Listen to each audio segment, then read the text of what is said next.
Hello and welcome to the Girl Talk Podcast, the podcast where I'm here for some reason. Joining us today, as always, is Kitsune Katie. Wait, fuck, I messed up. Hold on. Go back in time. Joining us today, as always, is the lovely, beautiful, great, intelligent, powerful, and amazing Kitsune Katie. Welcome, Katie. How are you doing today? Got me fucked up, Tyler. I swear to God. I hope you're doing well today, Katie. I'm doing okay. Okay, me too. And then speaking of powerful, great, amazing, and perfect in every single possible way with the most organized Discord I've ever seen, our special guest of today is Leaf. Welcome, Leaf. Hi, glad to be here. How are you, Leaf? Are you good? It's not like I just talked to you for an hour or anything. Oh yeah, great. I mean, it's been nice meeting you for the 5 minutes that we've been talking. Yeah. Definitely not anything beforehand. I find that to be the most interesting thing about this podcast is like Katie used to send me people's links and be like, all right, let's make sure we look and do some research, and then I realized that the pre-show was way more fun to get to know somebody based off like what they say and their takes and everything like that than it is to like try to look up their content and shit. So I've been doing that more often recently. So I like going in a little more blind. It's why, like, also, do you guys, whenever you go on other people's podcasts, do you like to just kind of like go in blind, or do you like to have some sort of idea what's going on? This is my first podcast. Really? I've been interviewed once, twice. Really? Can we? This is my first podcast. Can we just point out that Leaf is having a lot of like interesting things as far as like first and she was my 1200th follower. This is her first time talking to me, and then also it's her first time being on a podcast. Welcome to your first podcast experience. The best podcast on the internet is your first one. You love to see it. Great. Yeah. Thank you, Jazzy, for the lurk. Appreciate it, bro. Also, hello, Miss Tiggy, I think is it Miss Tiggy, one of the two. But hello, welcome. I'm Stiggy. It's Stiggy. I'm stupid. God damn it! I just missed the I. What did I think it was? I Miss Stiggy. What? You know what I mean? but welcome. Good to see you. But yeah. So whenever I go on other people's podcasts, I always will tell them like it's kind of hit or miss. But I feel like most of the time I'll be like, hey, like, don't send me anything. Like, I want to be flying. I want to be flying blind. I don't like whenever I have too much time to think about like whatever I'm going to say, because I feel like it's almost just like disingenuous at that point, right? Like it like kind of defeats the purpose. Which go ahead, Katie. Oh, I was just I'm so sorry for interrupting and not mean that. No, my next thing I was about to say was, Katie, what is your thing? Oh, really? Yeah, I was about to say, what do you think, Katie? I mean, honestly, like, I understand if people want to have like research like topics beforehand, because for me, like, it's a little bit harder to do just like a chatting stream, because I have to think of things before, because I get a little bit nervous like for stuff like that. But like normally, like I think it only gets like a little bit of an issue, and not even an issue, honestly. But if someone, like, let's say we're having like a good conversation and stuff, and it's like, no, we gotta stick to the schedule, Yeah. But, like, which like you do have to stick to a schedule to an extent. You don't want to get too derailed and stuff. But like if it's like excessive, I think. But have you noticed this, Katie? Though I was about to actually bring this up.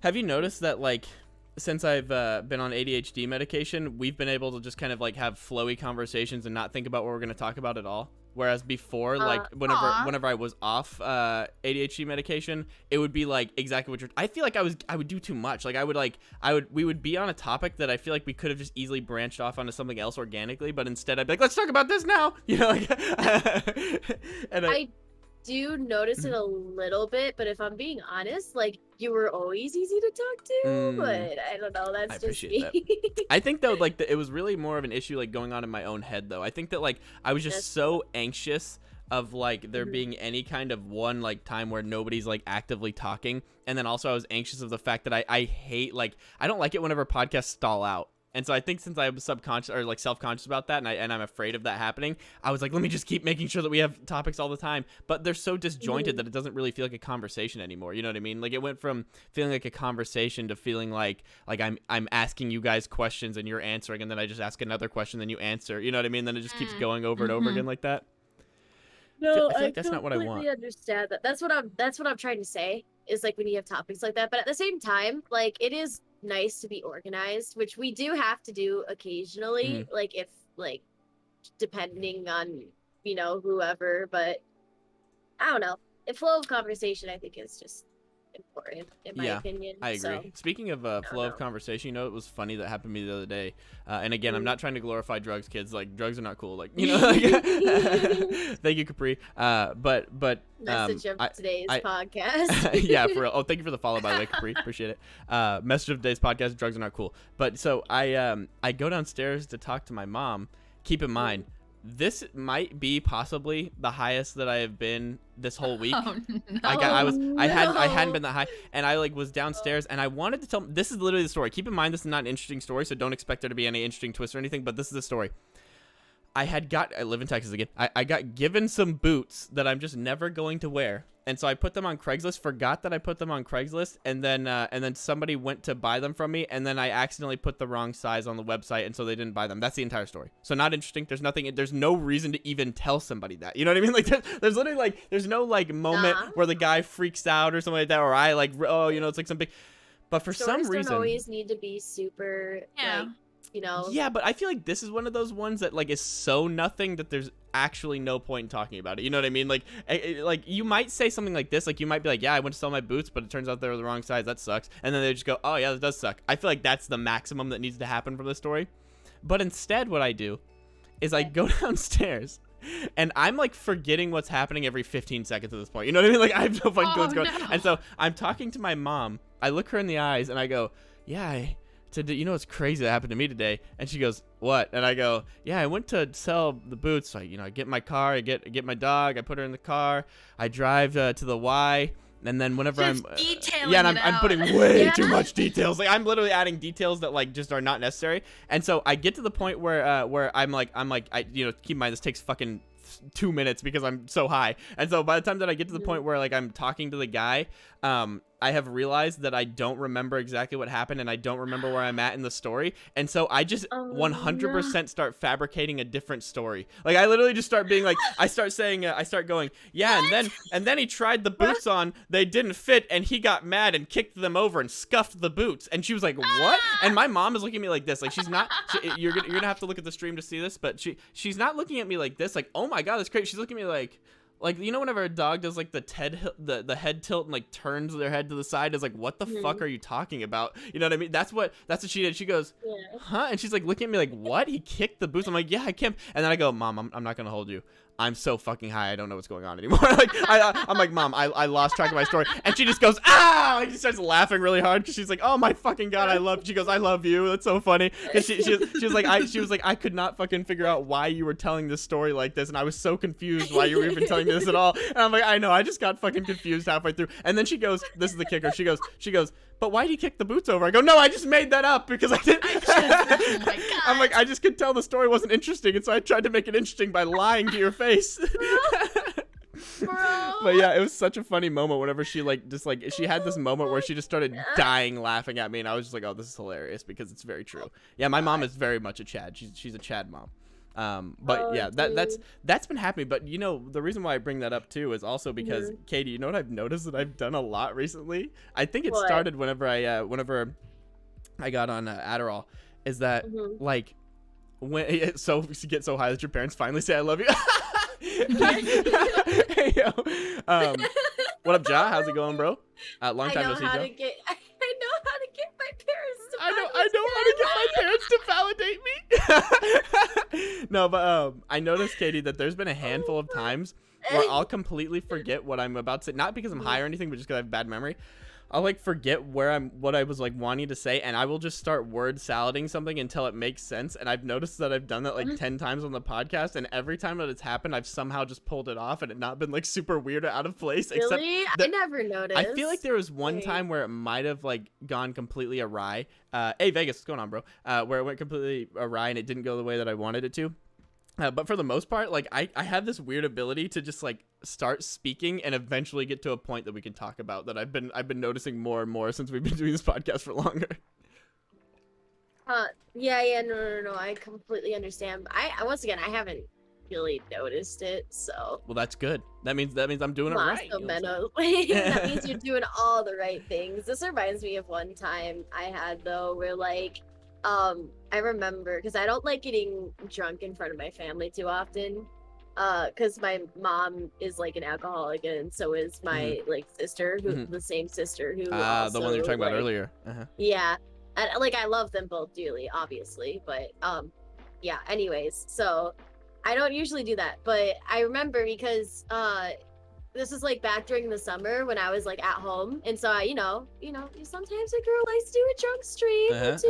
Okay, she likes to get fucking wasted Yep, with her love to friends see on it. Discord occasionally. Which, by the way, speaking of that, Like- Katie, we do need to plan out our drunk girl talk. We need to talk about that off stream. But anyways, continue. Oh, ayo! Oh my god, That'd be fun. Fucking funny, dude. Oh, fuck.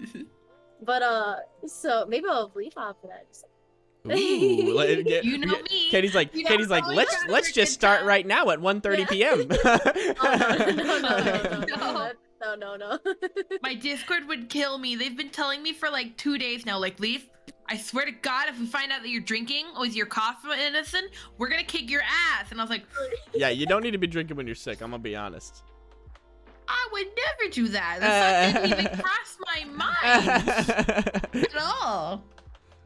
Katie, where were we going with that story? Sorry. Oh, sorry. Yeah, it's not like, once again, it's not like a super like enthralling story either. But like, I remember like I don't know. I was, I got like one of the most like wasted times I ever got.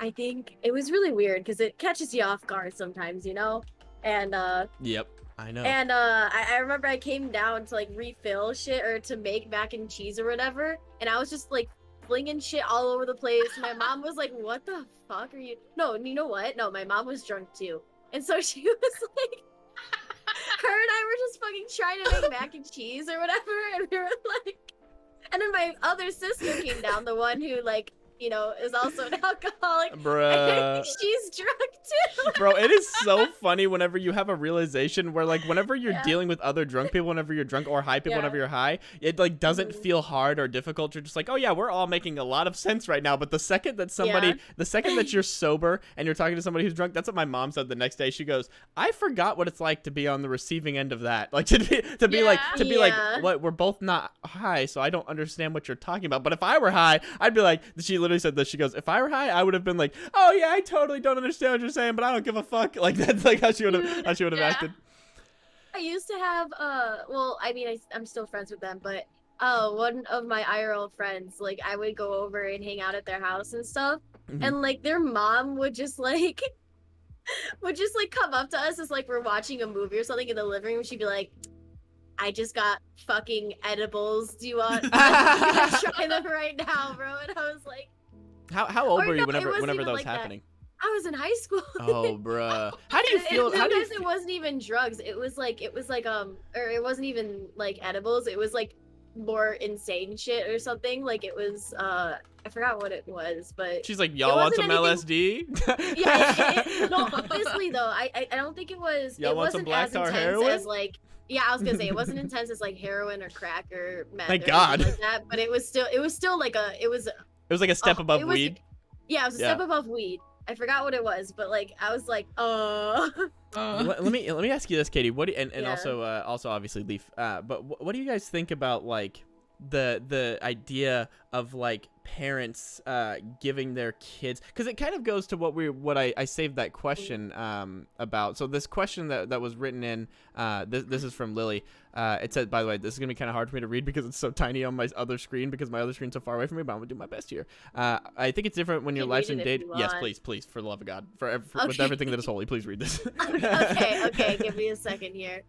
I think it's different when people's lives are in danger, but a lot of stuff you're saying, I think people that are underage will do it anyway, and we can give them a space that's moderately safe to make experiences. For example, 16-year-olds hearing or seeing NSFW things, they are going to see them elsewhere, and at least with us, it can have context and we can explain things. Yeah.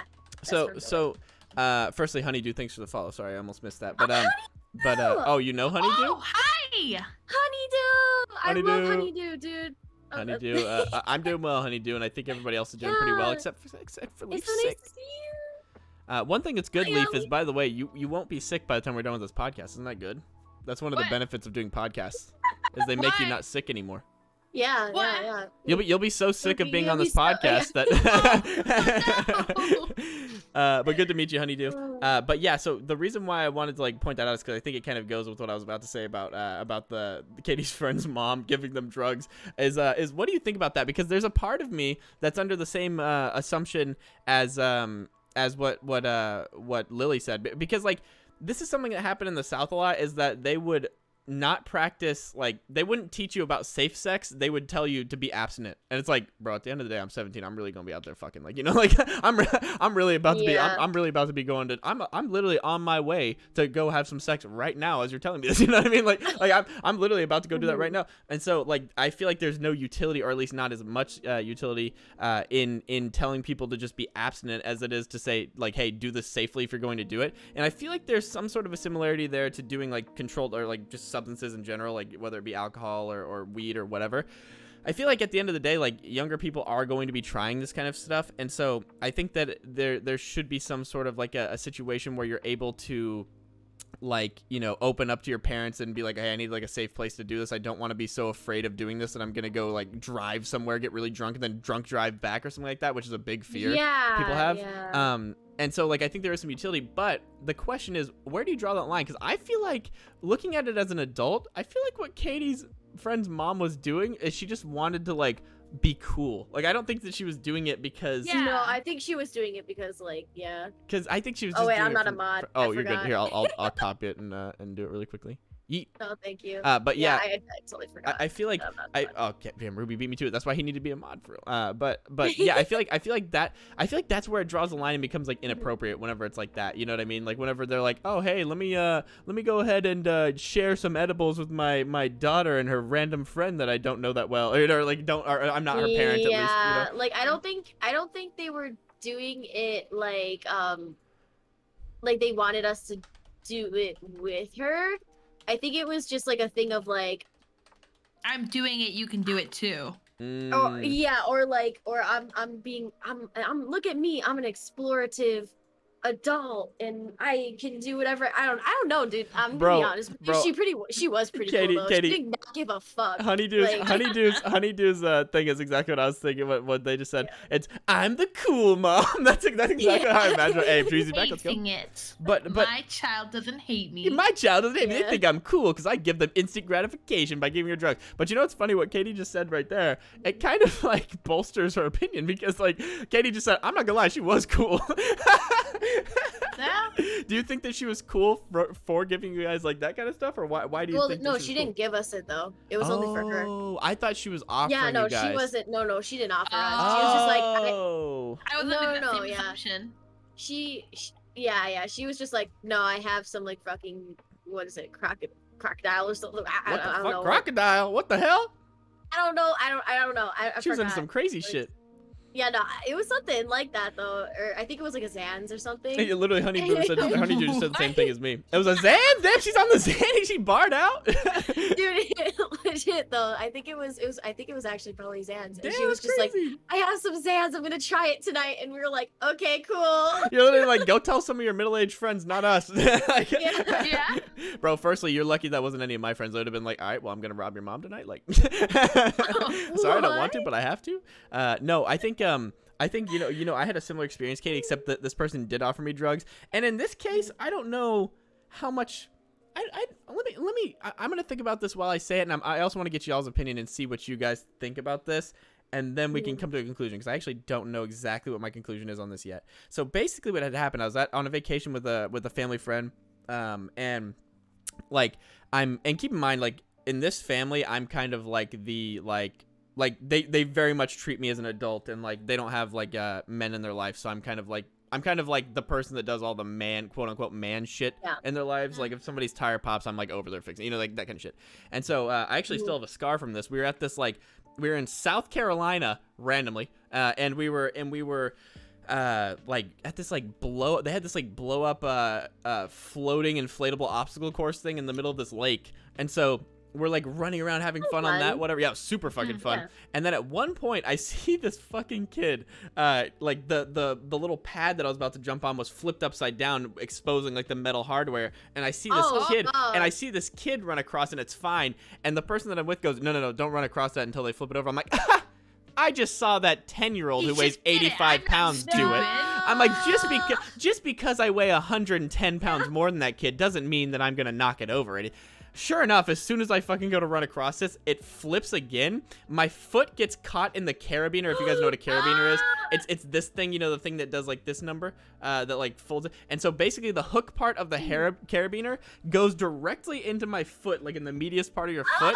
and then digs like probably a quarter of an inch down until it's like hitting bone, because like I fall into the water, dragging my foot deeper into it. So I basically have to like, I'm drowning firstly. Like I'm in the process of drowning because my foot is caught at the top and I can't get back to the top. So what I had to do is I had to like grit my teeth. I literally put my shirt into my own mouth underwater because I was like, this is about to hurt really fucking badly. So I put my shirt into my mouth, bit down on it, and then I went and like pulled it out of my foot. So now there's like a probably like quarter-inch diameter like hole that looks like a bullet wound. It looks like a fucking bullet wound. And I'm like, oh my god, it's like bleeding like crazy. And it was funny because the person that I'm with like didn't understand how bad it was. Like, haha, get up. I'm like, I can't. Holy fuck. I'm like sitting like, oh fuck. And so I like swim to the shore and I like kind of go sit down. At this point, I'm just kind of like wrapping up with a towel. So my friend's mom comes up to me. And she goes, this is the whole point of telling a story, Matt. She comes up to me and she goes, oh, what happened? I'm like, fucking this like carabiner went through my foot. It hurts like a bitch. Like it really is hurting badly. Like I'm like, this sucks. And she goes, oh, you probably need stitches. I'm like, I'm not gonna get stitches. I've never got stitches before in my life. I'm not doing that. She goes, oh, well, it probably hurts really bad. I go, yeah, it really fucking hurts. And she goes, all right, well, here, why don't you take this Vicodin that I'm prescribed for back pain? And so she hands me a fucking Vicodin. Keep in mind, I have no tolerance for any of this kind of shit. Next thing you know, I'm sitting there on this Vicodin, like I'm watching. It hurts so bad, huh? I'm watching everybody else like keep playing, and you would think that would make me depressed, but I literally have my towel over my head, only exposing my eyes, and I'm just in another dimension. Like I'm just like just like what the fuck is going on? Like I'm just so lost, bro. I'm just like, what a day, dude. And so I'm sitting there just like watching everybody else play, and like next thing you know, like within an instant, they're like, all right, we're done. I'm like, wait, that was supposed to be another hour. They're like, yeah, we actually extended it to an hour and a half. I'm like, what? Like I was like, what the fuck? I'm like, it feels like it's been 3 seconds. And I'm just so fucked up because this is like the Vicodin of somebody who's been on Vicodin for like 10 years. You know what I mean? And so it's like a crazy strong pill. And it fucked me up. But she gave it to me like 3 separate times after that to like do like because we had to like clean out the wound and shit like that. And so what do you guys think about that? Do you think that that's like just grossly irresponsible whenever you like give so keep in mind I was 18 or 19, so it's like I was an adult at the end of the day, but she was giving me fucking Vicodin. I'm not gonna lie, like giving someone like you should at least have the forethought of, oh yeah, this is 1, a kid, and then 2, like they have not been, you know, taking this drug that you've been taking for like, you know what I mean? And it's highly like, addictive. Like it's super highly addictive. Yeah, it's highly addictive. You know, oh my god, that's so bad. Like the worst case scenario that could have happened out of that is you got addicted to that. Yeah, because I did take it 3 times, and also like on top of taking it 3 times. How'd you get it the other 2 times? No, she gave it to me more. What? She kept giving it to me. Yeah, because I think that honestly, what was happening is I think that I was like a little bit drug seeky. Like I think I was like, oh man, this hurts so bad. Like this hurts so bad. Maybe if I had another Vicodin, it wouldn't be so bad. You know, like that kind of shit. And and also like it actually did hurt so fucking bad that I also just honestly wanted the fucking pain to go away. Like it was very painful. The entire time you were like talking about that story, I was cringing so hard. I had to turn off my sound for a second. I should have given a trigger warning. I don't know why I didn't think of that as super bad, but speaking of trigger warning. Treasy said, Tyler, keep it trill. Do you want some right now? I'm gonna be honest. Yes. No, I'm just kidding. Oh my god, dude. No, but it was. Dugo, it's time for your tetanus shot. I'm like, that's exactly what I thought too. For me, if that happened, I think I'd be more so just like. I don't know how like bad it was, but from what you're saying, it sounded like pretty bad. And like for me, I would be more so like really worried because like I get grossed out by cuts sometimes. So like if that happened to me, I'd be like, my foot, I have an open wound in this really nasty fucking lake water. So deep. Bro, I literally didn't even think about the aspect of infection because like Yeah. I'm just somebody who like I have this weird thing where I know this isn't logical at all. Like, keep in mind, by the way, Jaw looks really good. I would have taken some too. I mean, come on, let's be realistic here for a second. All right, take it easy, Matt. Good luck studying. I'll do that after the podcast, by the way. But I'm one of those people that has like this weird thing, or at least was. I don't think I'm like this as bad anymore. But whenever I was younger, and maybe this is just something that younger people have. Hey, what up, Coochie? What's going on? What people like have, like younger people in general have this thought. I'm sure, like they just feel invincible, kind of to a degree, you know. And so, what would happen to me is like I would never even consider that like I can get an infection because it just never would happen to me. Like I never was getting infections, and so the idea that like I could get one wasn't even in my mind. Like I literally was just like, yeah, I don't care, I just don't want this to hurt anymore. That was literally my only concern. That's true. And then like after that, Yeah. obviously, like so you know, what actually makes this story a little bit more fucked is that their mom was studying to be a nurse and was like almost through the nursing program, and so she also like knew what that meant. Like she knew what she was doing, you know, to like a what stronger the degree fuck? than other people would. But she oh god, I feel that same way, Lily. Oh my god. What up, Berg? Dude, How you doing? She out here bullying. Holy Yeah. fuck. So Like, what- she was so- a nurse. So and she so even, what she like, did is she gave me the why? Vicodin, and then she comes back like 10 minutes later. She had to run to like the corner store. She comes back with like saline wash to wash out the wound and like the stuff to take care of it. I'm not even gonna lie, I was so fucking high that I didn't realize that she fixed it. I just looked down at my foot and was like, "What happened?" Like I was like, "What? My foot has a bandage on it now. What happened?" I don't even. And it was just literally just fixed. I was like, "Oh shit!" Like that was awesome. Like it was like in Click whenever he starts skipping through the parts he doesn't want to go through. Yeah. But So I yeah, don't know how I got here, but there's a bandage on my foot now, and bro, I feel a whole lot better. it hurt very badly, Trees. Like I'd probably put the instant pain because of the adrenaline rush on like probably like a 5 or a 6. It wasn't that bad. But like right after the adrenaline wore off and right before I got the Vicodin, and yeah. I was sitting there like I can barely walk. Oh my god, this fucking hurts so badly. Like it was well, like yeah, you like sheer literally pain. got fucking like Stabbed. You got shaved. stabbed Yeah. in the foot. You know what is one of your do you guys have any like irrational or maybe even like maybe not so much irrational but like those kind of fears where you ultimately know logically that nothing's going to happen to you but you're still afraid of it, justifiably or not? Do you guys have anything like that? Yeah. What is I it? think I I mean- probably do. I can't remember what it is. All right. Katie, Okay, you I'll go go first, first, and then I'll I'll go go, and first, then Leaf yeah. will go last, so Leaf has some time to think about it. Or if you don't find anything, that's okay too. But No, you have to Anyway, think it. No, I'm just One. kidding. Everyone must have one. oh my god. Oh, I do have no. one. Ooh, let's go. Oh, do you want to go? No, do you no, wanna no, go no, first? you go first. You go first. Okay. All right. I think one of them is like I don't really like thunder. Oh, Like it's kind of interesting. stupid. I always keep having reoccurring tsunami dreams, but I feel like that's a little justified because tsunamis are kind of Yeah, they're freaky. so fucking scary. Yeah. Yeah. Like yeah, so that's a little justified, but like I know there's more.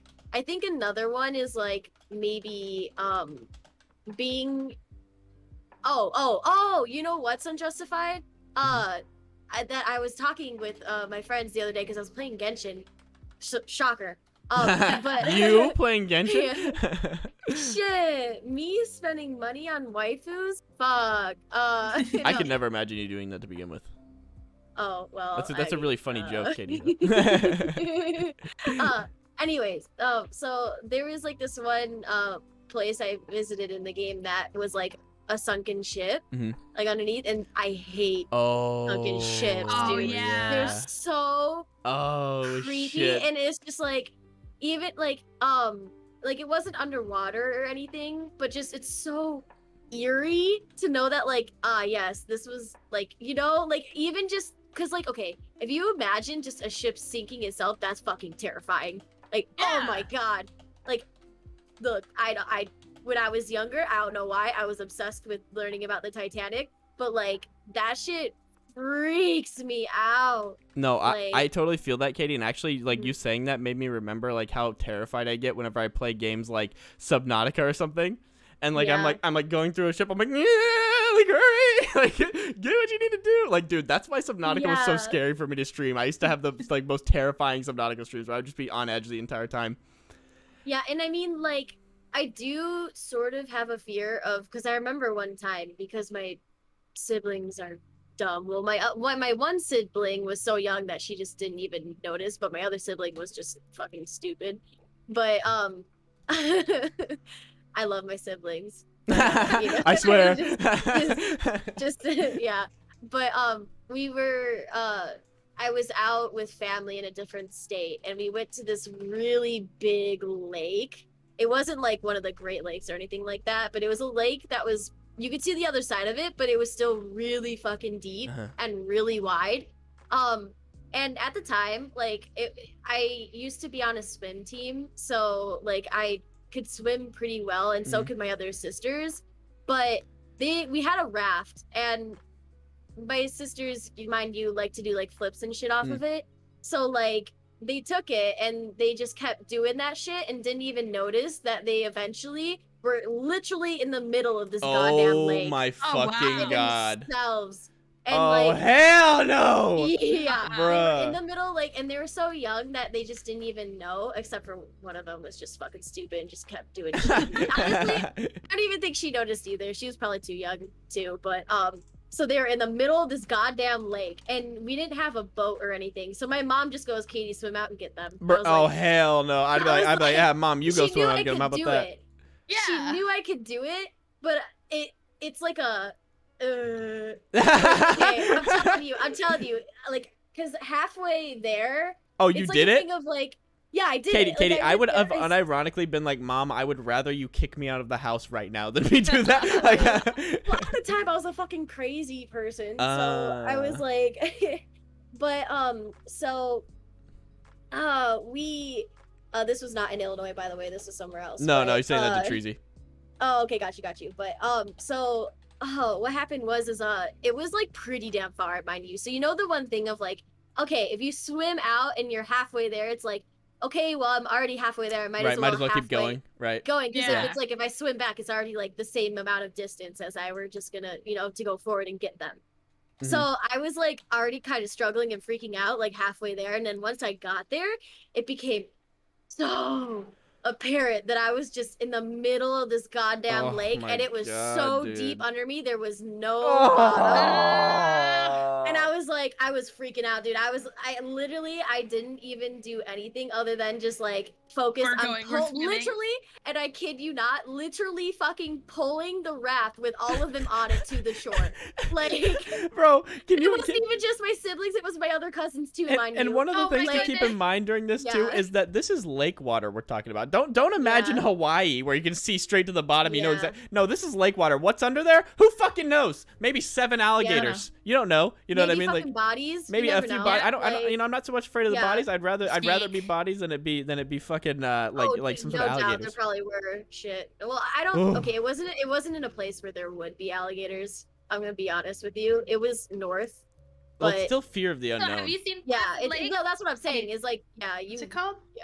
Have you seen what? Lake Placid. Oh, Lake Placid. Yeah. I don't trust any lake now. There could be gators in there. You don't know. By the way, most hilarious name for a lake, Lake Placid. Every time I hear it, I just hear flaccid in my mind. I'm like, damn, can you believe they named a lake after fucking erectile dysfunction like that? Like, that's crazy. Like, why'd they have to do it like that? Piranhas, yeah, maybe piranhas. You don't know. You don't know if there's a bull shark under there. You just like anything. Anything, dude. It was literally like one of those moments in my life where I was like, I'm scared of a lot of things, to be honest, but like, holy fuck. I feel like the only thing to do in your situation is completely disassociate. Like, I feel like that's the only thing you could possibly do that would make it to where you can get through that, because I would, if I started thinking about it, I would just turn around. I disassociated. Yeah. Like, I disassociated when I was swimming there, and I disassociated when I got there, and I literally just focused on like fucking taking the raft and being like, all right, we're going to the shore, whatever. One of the few times where it's actually healthier to disassociate than it is to not. And like, if you really think about it too, we were in a place where there were no lifeguards. So like, if I were to fucking drown, I just would have been dead. Yeah, like, it would have just been like, all right, well. My parents would not have been able to get to me in time. My siblings wouldn't even fucking know. Like, imagine if you just got a cramp. Yeah. And you're like all the way out there. Oh my god, it's so dangerous whenever you think about it in that context. I look back at it now and I was like, if I had kids, would I really let my daughter go out in the middle of the lake? Absolutely like it was a distance too. It was not like. Firstly, I'm fucking built different with swimming, so I would have just done it myself. I'd have been like, even though I'm afraid of lakes, I gotta go get my kids. Like, what am I gonna do? That's how I was too. I mean, well, that's how I was at the time. But now looking back at it, it's like that was kind of dangerous. And it was also like a Yeah. really Like, far, like it was like super Yeah. far. Like it's like I feel like that's the thing that I don't don't know. I like. can't tell you the specific distance, but it was literally in the middle of the lake. What if so, what like, if I Katie get what it. if Katie was like underplaying the fuck out of us, Leaf, and it was actually like 2 mile swim? Like it was like a super yeah. far distance. Like it was insane. No, That'd be it's funny. not a 2 Buff mile. Katie. There's no way. No, I can't. No. I mean, No. I probably could have done it if I had to at Uh-huh. the time because I was pretty athletic when I was younger. But like, oh my god, Bro, dude, I'm sorry that. I had my like fear that like I just can't get over no matter what, and like I have a funny Yeah. story associated with and it was the same trip that I was there, like whenever I was in South Carolina. We did this thing called a ropes course. And so, by the way, Okay. Katie, I also am so terrified of that, by the way. I just want you to know. Like, I'm no, so you terrified got of, you. like, fear of the unknown. Like, with the, God, that Mhm. grossed me out. But anyways, so I'm like, you know, at this ropes course. And it starts out being, like, 25, or no, it starts out with 15 feet off the ground. I'm like, we're fine. Like, this is no big deal. I'm like, if I fell right now, you know, like, sprained It would ankle. hurt. Yeah, sprained ankle, moving on Yeah. with my life. You know what I mean? Maybe not even a sprained ankle. You never know. I might just be fine. And then, so then you go to the next one, and it's 25 feet up. And I'm like, ooh, this is definitely scary, and it would definitely fucking be horrible Yeah. to fall off here, and I could possibly die, but I think I'm okay. And you know you've got like a harness above you. It's like a zip line kind of thing attached to this rope above you, you know. And so I'm like, I'm able to like rationalize, but yeah, it's not that bad. Then there's a level 3, and the level 3, they literally were like, hey, if you're really afraid of heights, don't do this. But it was one of those things where I just Go never, up I there. had never been put in a situation where like I am one of those people that if I'm like terrified of something, I'm like gonna do it now. Like if I'm afraid of something, I feel like I have a strong like propensity to be like, okay, I have to do it because I'm being such a pussy about this. That's like my thought. And so I'm like, all right, well, looks like I'm about to go to that top one and do this 50-foot one. I have never gone from being so like confident and like bravado and like toxic masculine to being such an absolute fucking pussy in my life. Then whenever I got up into that 50-foot one, and I'm halfway through the first section, keep in mind, so I'm 1/4 of the way through the entire thing, and it only gets more difficult as you go. I literally look at my friend that I'm with at this point. And keep in mind, this is my ex-girlfriend, so it's like my girlfriend, so like it has like a different context to it. She's like having fun. Everybody that went with us having fun. The only like 2 people from the group went with us. I literally turn to her and I go, "Get me down." And she goes, "What?" I go, "Get me down." I'm Yeah. like, I have to get down. She's like, "What?" I'm like, I have to get down. So she like hollers down, and like keep in mind, she's totally fine. So I just look like an absolute pussy in comparison to her. And she calls down to the staff. The staff fucking like sprints over to me on there because they just do this all the time. You know, she's like just like sprints over to me, and she's like, "Oh, what's going on?" And I'm like, I want to get down. and like I'm literally shaking, like I'm holding onto my fucking thing, like like shaking. And she goes, "All right, well, what we'll do is we'll take your harness and we'll clip you on, and then you can unclip from the top, and we'll lapel you down. What is it called? Is it called rappel you down? We'll rappel you down." Yeah. And I was like, and I looked at her, realized that she was a sophomore in high school, looked down, realized everybody else there was a sophomore in high school, and I'm like, I am not trusting these $7.25 an hour sophomores in high school to fucking rappel me down from 50 feet up. And so I literally was like, never mind, I'll keep going. And so I just had to power through this fucking I'm telling you, like the people that like work there were like, don't grab the top line, because I guess you can like pinch your fingers or something in it, but I had like these thick gloves on, and I literally said, without joking, because I was just so stressed out, like I had no like normally I'm like conscious of people's feelings, not in this instant. They go, don't grab the top line. I go, fuck you. It's happening. I literally respond with, fuck you, I'm gonna do whatever I have to do to get through this. Like so I'm literally just holding on the top line, like my hands are so gripped onto it by the end that I go to let go once I've actually made it to the end, and my fingers like uncurl individually because my fingers are just grabbing so tight, because like for some reason I could not have the rational thought that if I fall, I'm just going to be fine. I just kept having the thought of like, if I fall, I'm going to die. If I fall, I'm going to die. If I fall, I'm going to die. And like, I did slip and fall like multiple times during that course at the 50-foot level. And it was horrible. It was so scary, dude. It was like the most, it's funny because I think a lot of experiences that I have that are like that, I look back and I'm like, you know what? Ultimately, that was type 2 fun, meaning that it was an experience that you didn't really like in the moment, but it enriched you. You know, like you leave it being like, hey, you know what? I got a good story out of it. I look back at that and I'm like, if I could erase that from my memory, I fucking would, because that was so horrible. I don't even like remembering it. Like, it was like one of the worst experiences ever. So that's my experience with being afraid. But Dead Wicked, thank you for the chat. How are you doing? So Leaf, the suspense has been building. Now I don't want Leaf, to. Leaf, no pressure. Doing, like, irrational fear. No, I mean, so I was like, I have a really stupid one. No, that is you guys firstly, I think both of, like, at least mine, especially Katie's kind of not irrational, but like my, I kind of realized that as I said it. Actually, you know what? I kind of feel like Katie's is rational if you're thinking about the context of not drowning, but irrational if you think about the fact that she's like afraid of something that's probably not under there, right? And then with mine, I think that it was irrational, Leaf, because like I'm literally attached by a steel cable that would take like 1 billion of me to break, and I'm like so afraid that I can't move. You know what I mean? Like it's definitely like, rational. Fear of heights, fear of the unknown. That's perfectly reasonable in my brain. Well, I mean, if I'm being honest, I'm also like, I don't like the thunder, and there's absolutely no reason to be. Oh yeah, you never even went into that one. Like the thunder one actually is shocking to me. Oh, well, I mean, it's not like too bad or anything. It's only when it gets like really aggressive, and it's like if I'm just like trying to sleep or whatever, and it gets like really loud. It's kind of like, you know, like when you hear a noise or you feel like someone's in your house and you kind of just like freeze up. And you're in that moment. That's like kind of what I get like if it's like really, really aggressive. Like it's so stupid, but I don't think know. It's stupid. I don't know what I think about that actually. I don't know. I would definitely not say stupid, but I would definitely be like that one I just don't relate to. Like I don't relate to the because like exactly Starfunk, to me like the thunder noise is like sleepy time. I'm like, oh, this is nice. Like I kind of enjoy it almost a little bit. So it's just so like unrelatable to me. No, I always hate I can thunder. understand how it's like, oh, if more thunder equal more bad storm equal more potential damage. You know, I could see that. Right. I can vibe with that. Right. Mine's stupid. I don't like shit in the. I don't like eating. I'm scared of food. Wait. What? Okay. Okay, wait. Okay, hang on. I'm incredibly picky on like an OCD level of shit in the refrigerator. I don't like certain foods that are in there longer than others.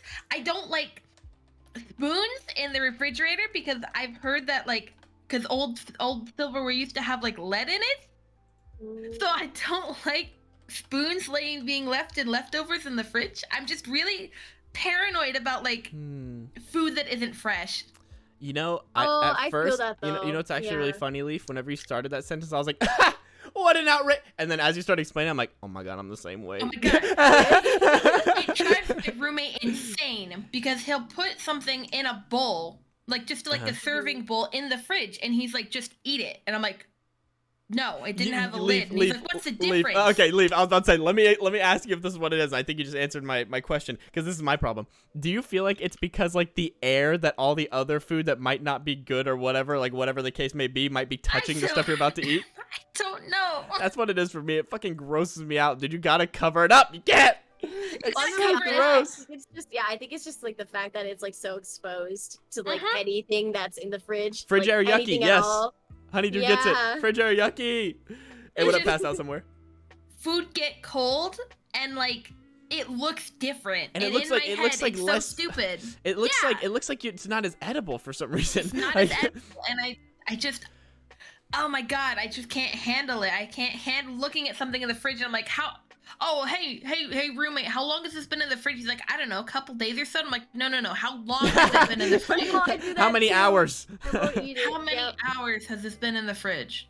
It drives him insane. See, LARP's got the good idea. Fridge air is yucky, and I feel the fridge moisture leaks into your food. Put condoms over your food. Exactly. The only good use for condoms. No, I'm just kidding. use condoms, kids. Use condoms, kids. We're really putting across good messages on stream. Yeah, we're really on one thing. Now, Leaf, you want me to tell you something that's gonna like shake you to your core? Is basically, so my stepdad is one of those people that will, not for a joke, like I'm not, whenever I say this, just understand that I mean like literally will eat fucking anything. Like he's just one of those people that's just really cheap for no reason. Like he's not poor, but he just feels like he has to be cheap for some reason. Like Leaf, to the degree, this isn't about food, but it just like really shows you like what he's willing to do. I have roasted him for ever since this happened, like almost every day, because I just can't even fucking believe that somebody would ever do this. He saw a mask outside on the ground that was made out of fabric on the ground in the street outside. No. Shut up. Picked it up, brought it inside, washed it, and then wore it. And I was like, what? I literally was like, I'll give you whatever you need. Just don't fucking wear that. He's like, no, it's fine. I washed it. I'm like, no, I have like 50 extra masks. You want me to get? No, it's fine. I washed it. I'm like, no, dude, that's fucking weird. No, that's not normal. That's not normal. Like, that's how bad he is. So you can only imagine, Leaf, how he is with food. Like, this guy, I have seen him, Leaf, before. Take something out of the fridge, see it has mold on it, scoop the mold off, and then eat it. That's what my mom does too. Oh god, My that mom is so does fucking too. gross to me. It's I can't disgusting. even It's imagine. like, you know the food's like fucking bad if it's got mold on it. I'll like throw what the whole the loaf fuck away. are you doing? I'll throw the whole loaf away. Dude, oh yeah, hell yeah. Well, There's no reality in which if there's been mold anywhere near, it's gone. Extra You know what I mean? nutrients. My roommate, Oh, my gross. roommate used to do that too, though. Honestly, my roommate, she would have like strawberries and fruits and stuff, and try to make like smoothies, and we'd have like strawberries that were like pretty bad, and she'd just like scrape off the mold and put it in. My mom would Honeydew. cut off the my stepdad Hey, Codex. stomachs random leftovers. No. Oh, dude. Okay, Dude. honey, dude, that's another fucking level. What's wrong with old people, bro? Like, what are they doing? What is going I on, just, dude? dude, the Nope. blender one really fucked me up just now. Like, whenever Nope. Katie read that, I was like, oh my god, not in a fucking blender. Like, dude, I've done some shit in my life to get extra protein. Like, I have unironically, whenever I was younger, I used to literally buy egg whites that were pasteurized. So meaning like they like won't give you salmonella. I would buy pasteurized egg whites, and I would literally pour them into a cup and then mix my protein into that and drink that. That's literally how I'd get extra protein to do it. Like, I've done some nasty shit in the search for gains, in the quest for gains, but never would I ever mix up my food in a fucking blender and drink it. Like, that's so gross.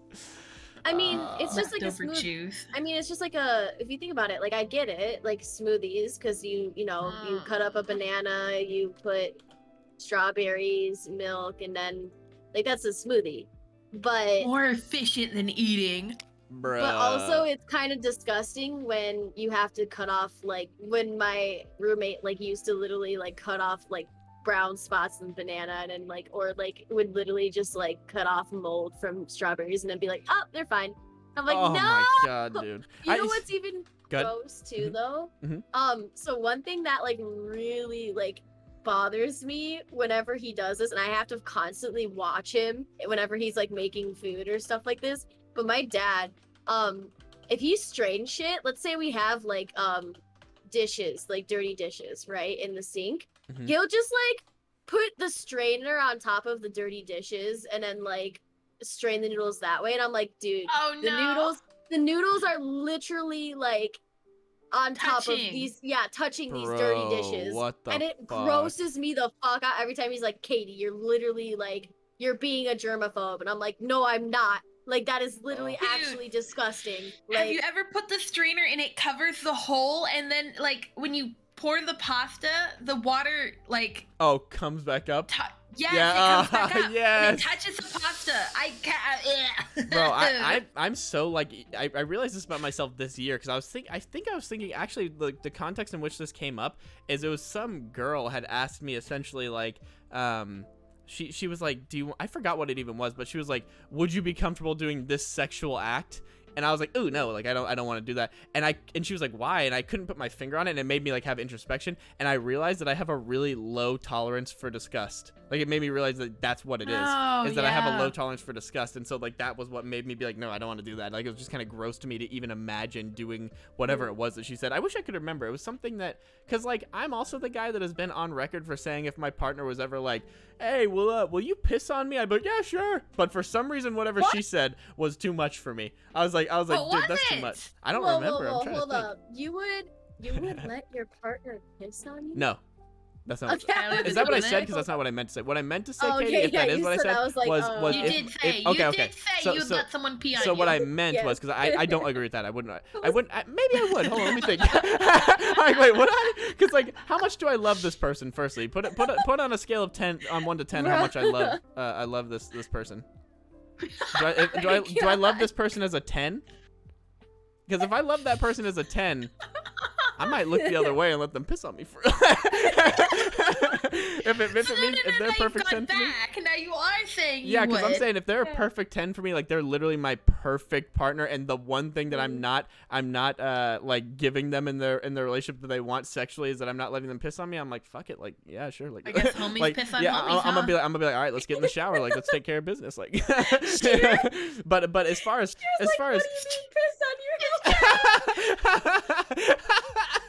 don't we all piss on our home? No, but what I meant to say earlier was like I said I've been on record on chat by saying if my partner was ever like will you piss on me, I'd be like, yeah, fuck it, I don't care, you know, like whatever. It just doesn't bother that big of, it doesn't bother me that much. I would like definitely do that.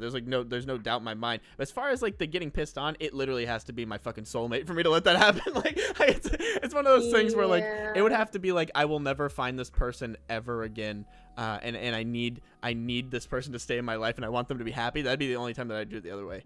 But yeah, the other as far as like the first one, yeah, why not? Like I don't see the aversion to it. Like whenever people are like, oh my god, I'm like, oh, who cares? Like people are into weird shit. I would just be like, yeah, I'll do whatever it takes, you know, as long as it makes you happy.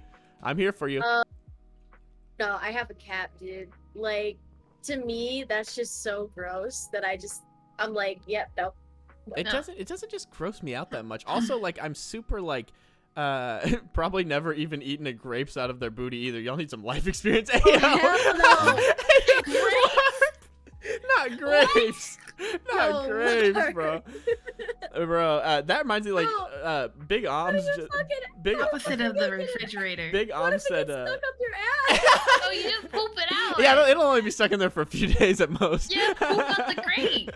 Bro, Bruh. Big Om said Yopu licking pussy, Tyler, and that's the funniest one. I've had this question multiple times, and I'm like, of course. What do I look like, a fucking child? Like I'm like, yeah, I'm an adult. Yeah, of course I do. And that's the one that's shocking to me that people don't like. But you know, to each their own. I'm not making fun of anybody. You know what I'm saying? Like, Don't No, like. I did have a partner that would refuse, absolutely refuse. Did not matter what I did. Was not happening. Was just Really? so utterly grossed out by the thought. And I was Really? like, come on, man. I I feel- know for a fact that me at the age of 18 showers more than you, an 18-year-old boy. right. I guarantee I'm cleaner than you. I think I had an aversion at first. My first thing that I noticed, she said I did have a partner. Oh yeah, no, he's way gone. Exactly, bro. I would not Way. be stick for that shit either. But I feel like keep that same energy you don't get, or I'm saying that too. I was about to say the same thing to you, Leaf. I'd be like, all right, well, looks like you're not getting head then, bitch. Like if you're not gonna give me head, I'm not giving you head, bitch. Like that's how it Yeah, goes. exactly. But But I think that I used to have this thing that I would like be very like, I would be like, you have to have literally just gotten out of the shower for me to do that. And I thought that was just normal, but then I realized the reason why I felt like that is because I had a bad experience in high school where this girl was just like not like, it was just gross. I was like, oh god. And so then I was like I don't even need to go farther. You can all imagine what that would be like, and it was horrible. And so then then on, I was like, no, you have to be out of the shower. And then once I dated this girl for a long time, I'm like, oh, it turns out that like I'm thinking in context of how fucking disgusting I get in the span of a day, but like most girls don't sweat as much as me and don't get as disgusting as me, you know, so like they're not gonna be that gross. And so then I was just fine after that. You're the one who asked the question. You can't then be like, Tyler, I'm eating, what are you doing? You're the one who said this. You're the one who got us down this train. I had an ex that really opened my kink mind, and holy shit, I've had multiple experiences like that since I became single. Whenever I was in a relationship, I feel like I was mostly pretty vanilla, and in fact, as soon as I got out of the relationship, I took the BDSM test, and it was like 100% vanilla. Like there was nothing crazy going on. And then literally like I've taken it like 4 more times since then, and all of the times it's like gone, like my vanilla percentage has gone down because it's just like a whole new world. Trying new shit, bro. Hey, how am I supposed to know when you're eating, bro? I don't have a counter telling me when you're eating specifically. Eat Cam, eat Cam. Eat Cam, yes, of course. Tyler I'll seen look with it in the fridge. I thought you meant eating in a different light. 'Cause I didn't- Due to context. I was like, hey yo, What? hey, yo. Oh, gross, Arch! No. Ah, I hate it here. I hate it here. Oh God. That grosses me out so much. Big though. I Del, feel. thank you for the Like, gift yeah, sub. Appreciate it. Oh my god. How you doing, Big Del? man. Dude, that is fucking nasty, bro. I'm really about to die right now. Just thinking of Eddie, why you taste like pineapple, man? What the fuck? I wish it tastes like pineapple. Bro, I've I'd be been eating happy. a lot of pineapple pizza for. They heard about the Bro. pineapple thing, but they just don't like pineapple, so they ate nothing but pineapple pizza, and it did the opposite. Bro, I do feel like that is like crazy though. Like I feel like that's one of the double standards that carries on really heavily in like sex.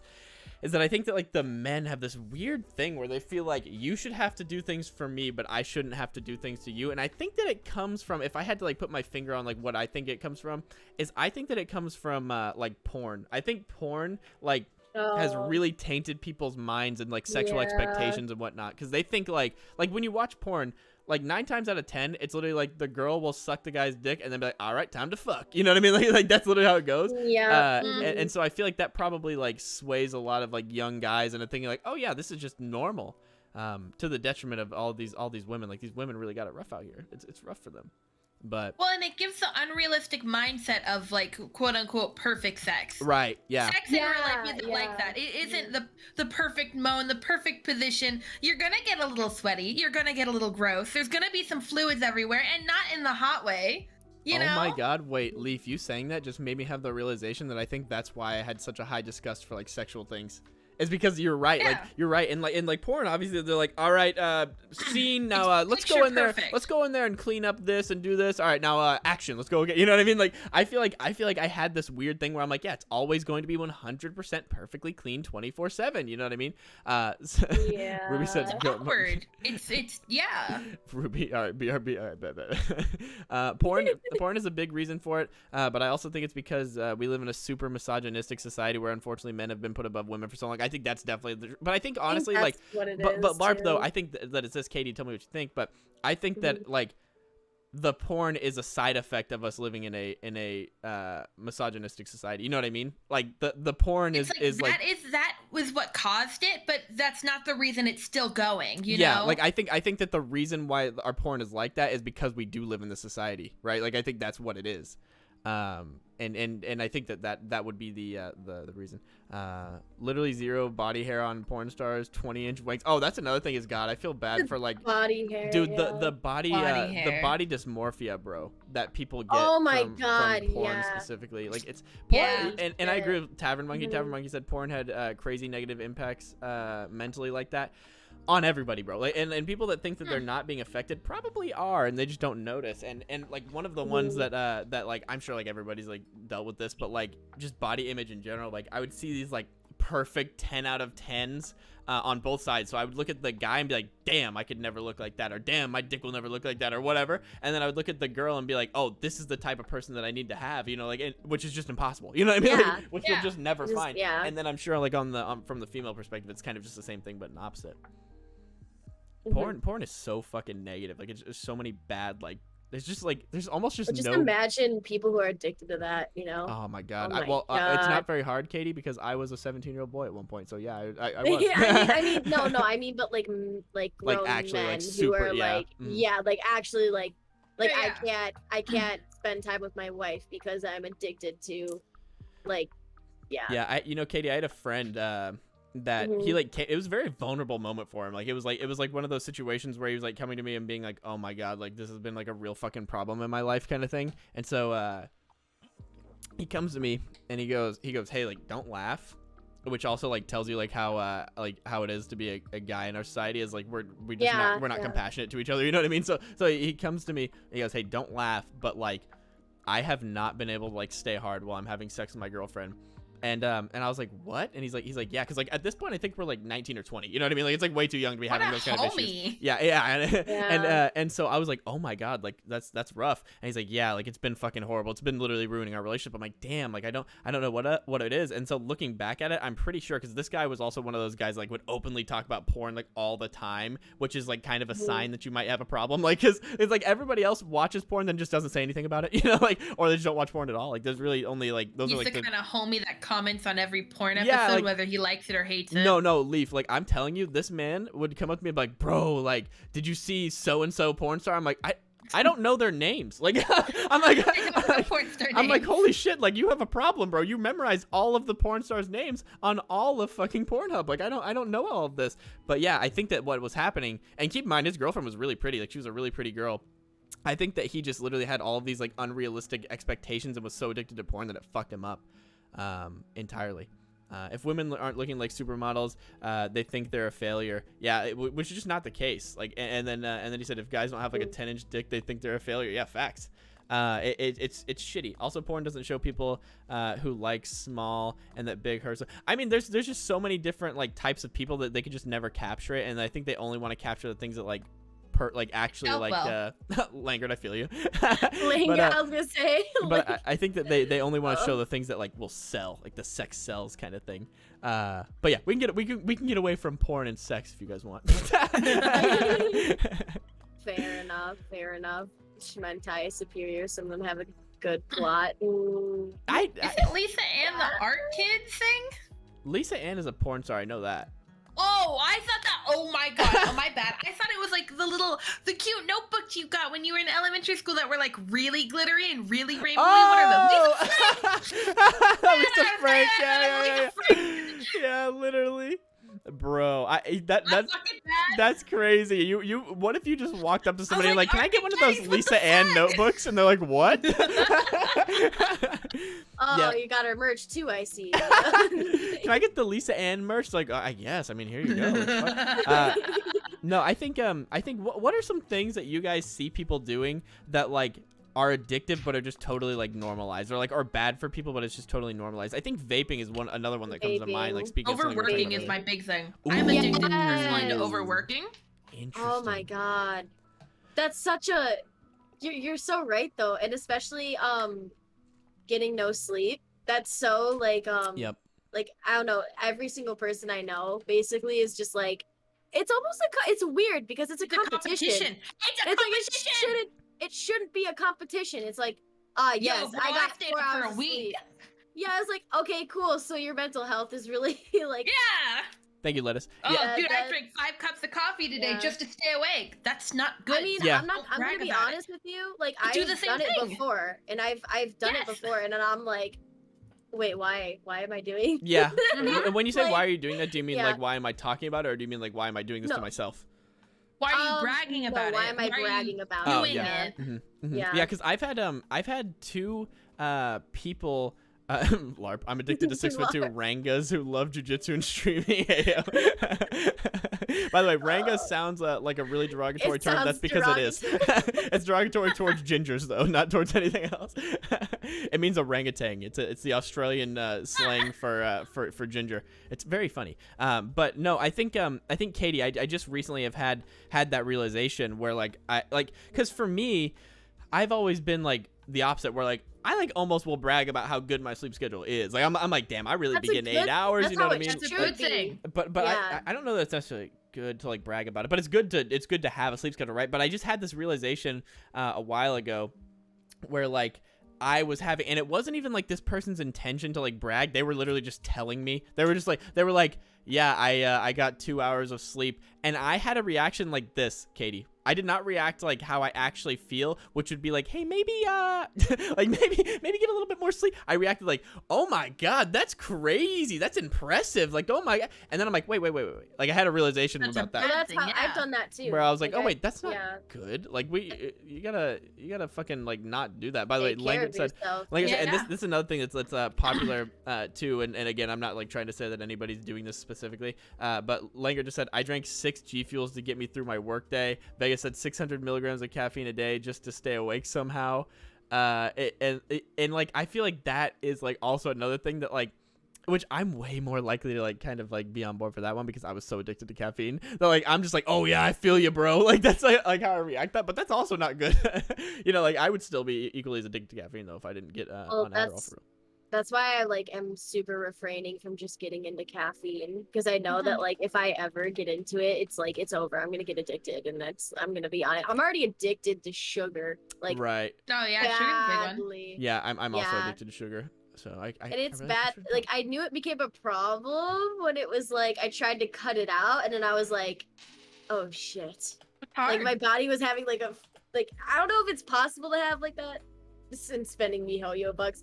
Bro, I'm not that much of a fucking whale on Genshin, okay? Call her out, I like boys. You know what to do. spending my waifus, but like I'm not gonna C6 someone, okay? I just want certain waifus, okay? Dude, I'm Katie, just saying. do be careful though with caffeine though, because like how it started. Yeah. You know why I think caffeine. Also, this is how I feel about Adderall as well. Like why, like I think that like all of these like stimulants, like the reasons why I think. College students are addicted to Adderall. Oh yeah, for sure. Yeah.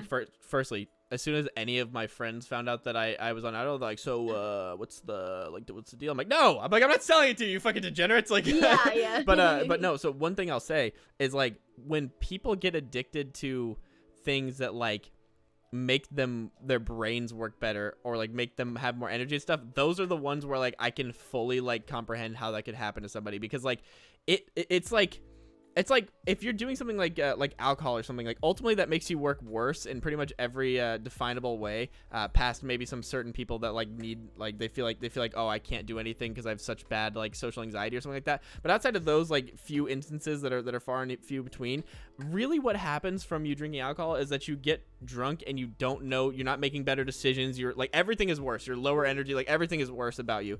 But like with like Adderall and with like caffeine, it's like, I mean, it really only makes you better for like I'm getting work done, Yeah, you know? yeah, exactly. I'm feeling more upbeat. I have more energy to do things. It's not a good way to do it, and it's not sustainable in the long term, but I can definitely see where you'd be like, this can't be bad. Right. It only How gives could me this be benefits to my bad? life, right? Yeah.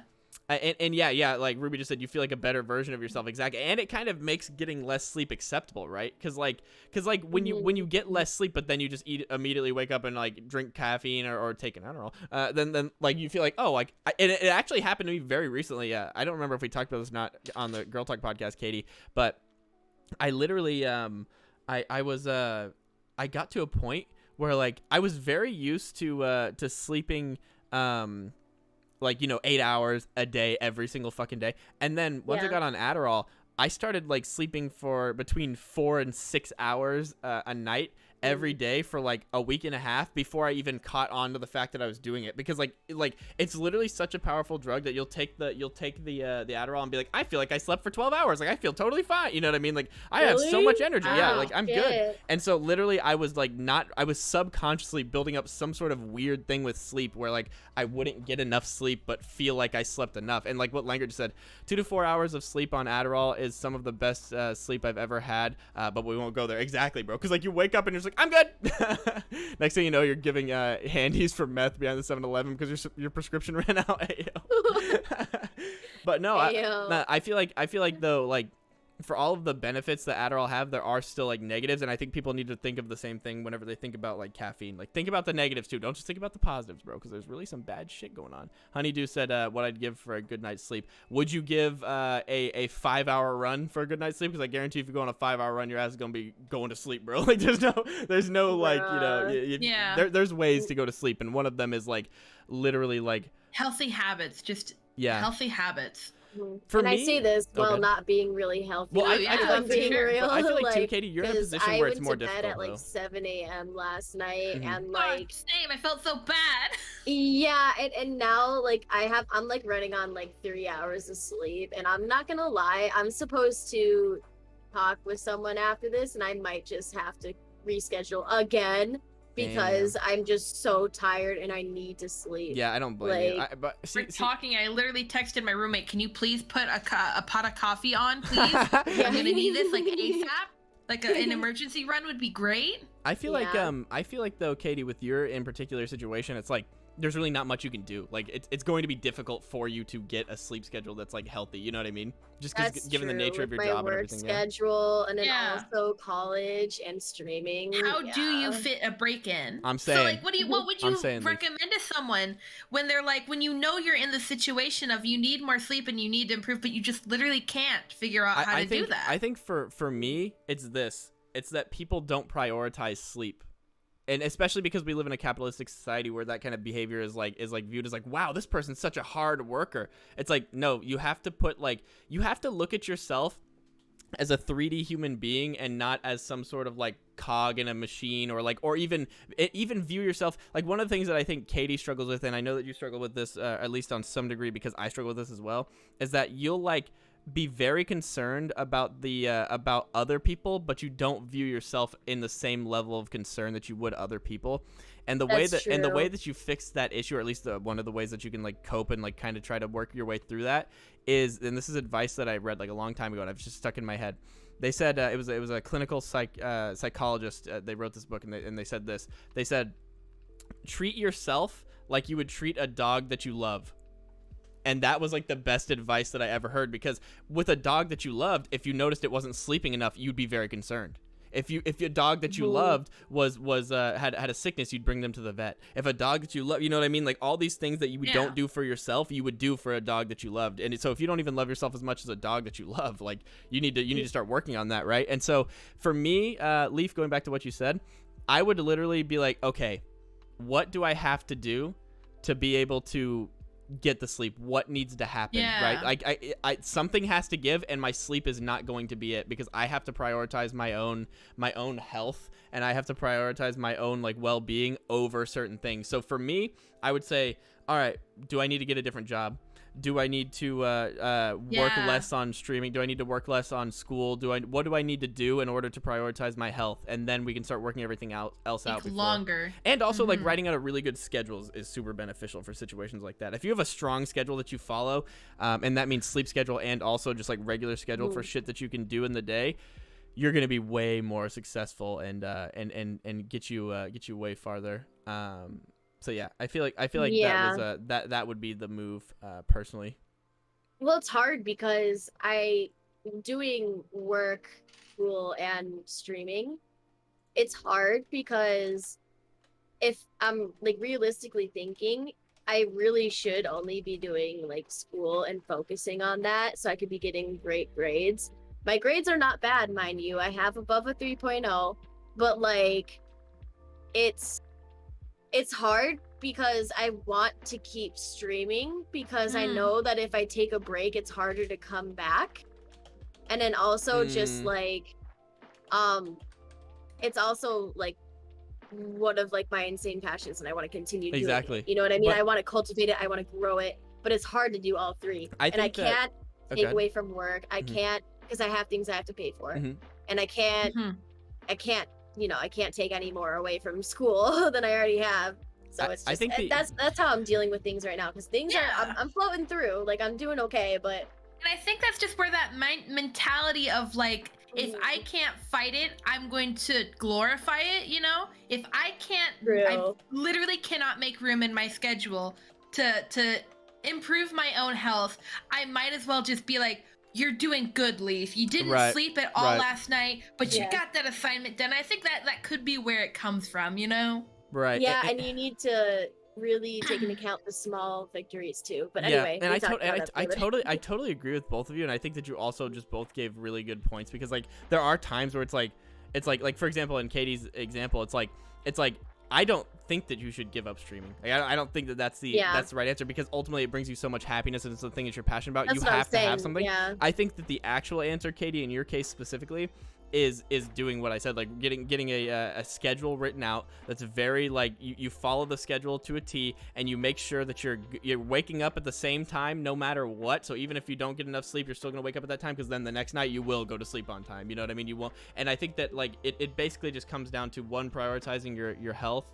in general, and then two, making sure that you have some kind of a schedule that gives you the freedom to do everything that you want to do, because ultimately like a lot of people view schedules as like wholly negative, because like I think that we all have had so many horrible experiences with schedules, right? Like whatever, like a school schedule or whatever, you're like, oh fuck, or like a work schedule, you always have like a negative like connotation to it.